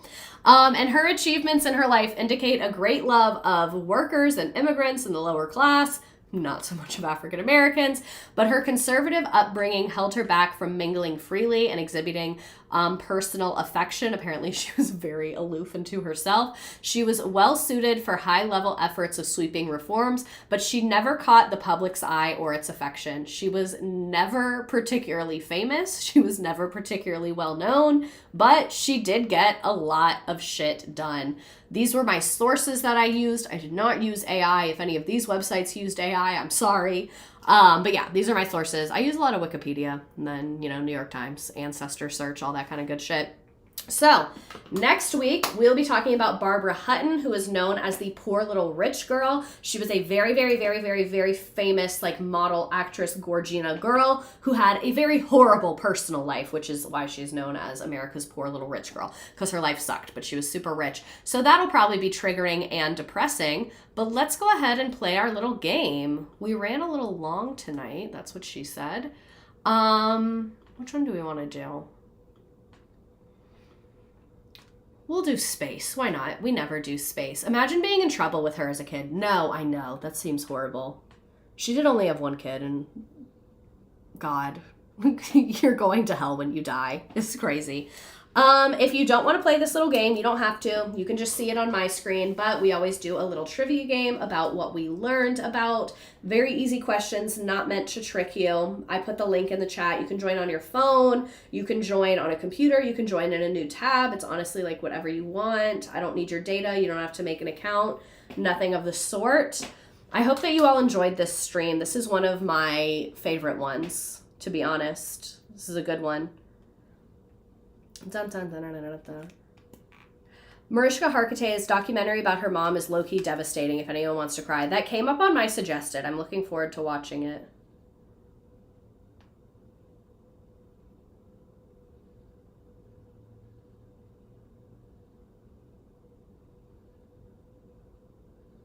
Sorry, I'm watching a reel that someone posted of me. Getting back to history was fun. We are going to be on kind of a history vibe for a while. Let me read you the schedule while everyone's joining and all of that. My throat hurts. I'm almost out of water too. Did you teach your students this one? No. I might. This was like, I learned about her today making this. I would include this as like a bell ringer or something small. We wouldn't have the time to learn everything about this. So next week we have Poor Little Rich Girl. Then we're going to do YouTuber apology influencer videos. And then we're going to do more history stuff, the bonus expeditionary force. Shout out to Nearpod user Cowboy Girl. Ugh, I'm so stuffy. Okay, I think I'm going to start the game soon. I don't know why. I'm feeling very impatient tonight. Probably because we've already been here for 2 hours. Oh man, there's already 23 people there. You guys, I'm making something in the Ninja Creamy later that I'm really excited about.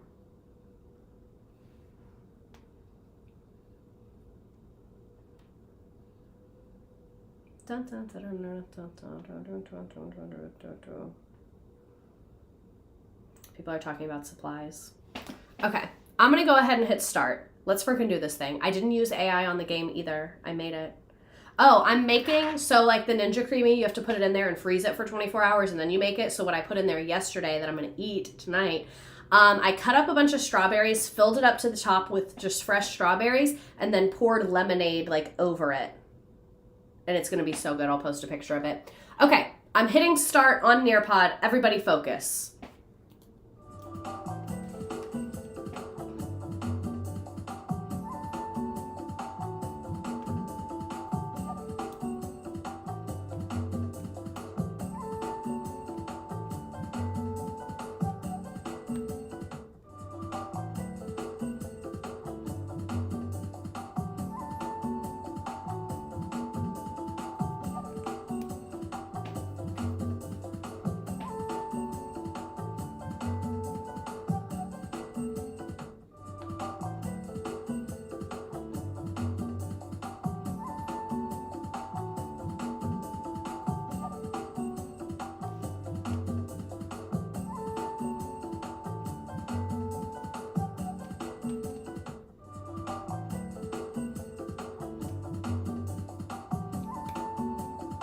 I remember this because you said to remember this. I got the Ninja Creamy like a week or two ago on Facebook Marketplace.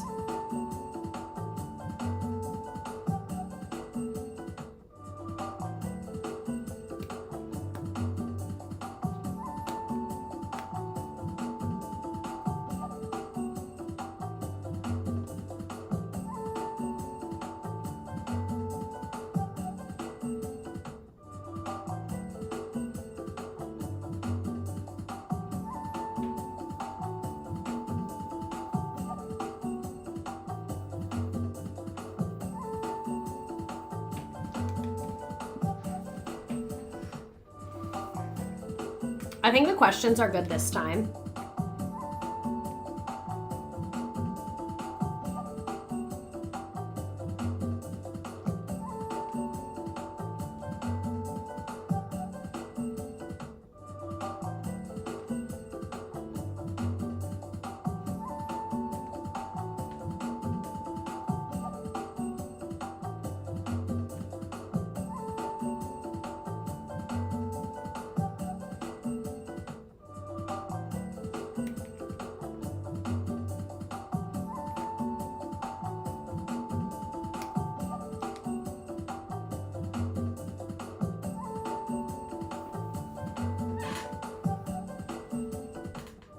Some of my wrong answers were funny. I was really in it today.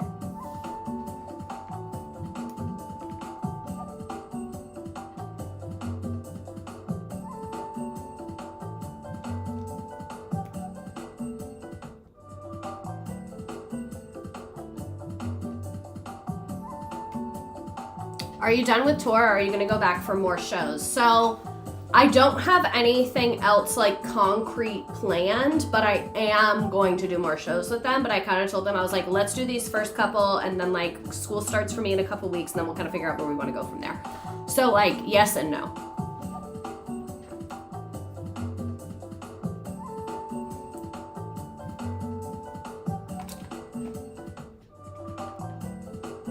All of these answers for this question would make great band names. I have to go to the bathroom. Let's wrap this up.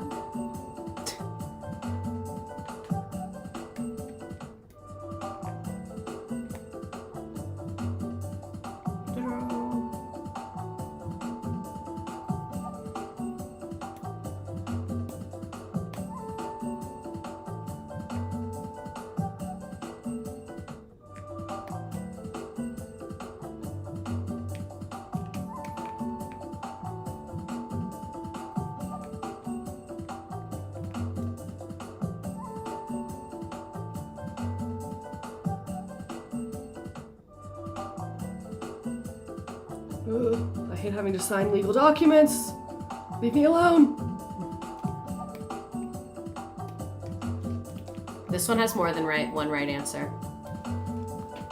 You can guess which one's not the right answer.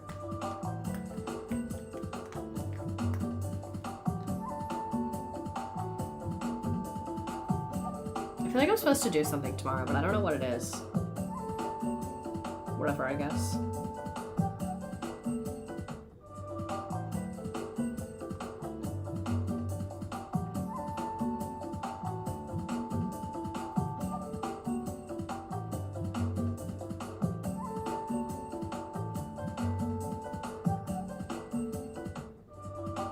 What was known as the happiest time in her life? This is a hard one.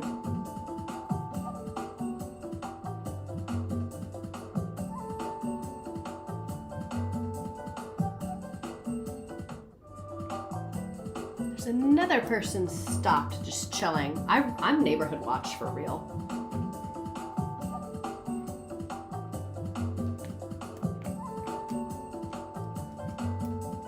Baddie, I'll put her work for FDR. I think that was probably stressful. I think it was probably rewarding, but stressful. Alrighty, Caitlin in first place, the Magic Box parking lot. 13, Amanda, FDR parking lot. Cowboy Girl, MGTK, Hannah Pearson, Yacht, Susie, Sarah, She-She, Sheesh. My Life on the E-List. Asterix, A Parking Lot, Tori, Adam Smith, Allison, She-She, She-Camp, 1-800-Megan, Shirtwaist Fire, Lizard Beth, Lola, Pepperjack, A History Dumpster Fire, Francis Perkins, You Beautiful Tropical Fish, an NB Parking Lot, Miss Hill, ES, Heidi, Meg Cutshall, and Caught the End at the End. That was fun. Ooh, fourth place personal best. Memes, any other info, anything you want to share? I will stick around for like 2 minutes, but I want my snack and I have to pee, so it's going to be a second. So be quick with your memes is what I'm trying to say. Take the triangle Shirtwaist Factory lightly or draw 25. No, that really was personal to her. Francis Perkins versus President Hoover. My Life on the E-List. These are good memes. Good memes. My head itches. Ugh. Kerchoo.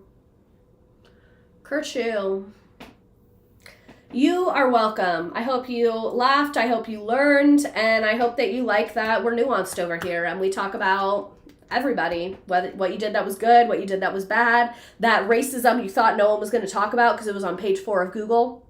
Found it. Talked about it. I knew Frances kept her maiden name, but I read the question wrong. I'm sorry.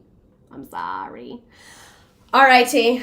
Good night, people. Love you so much. I will see you next week for Poor Little Rich Girl. I think this was a top 10 stream too. I really liked this one. She's very inspirational and also probably could have done better. Like, aren't we all? Anyway, I hope you enjoyed this. I love you so much.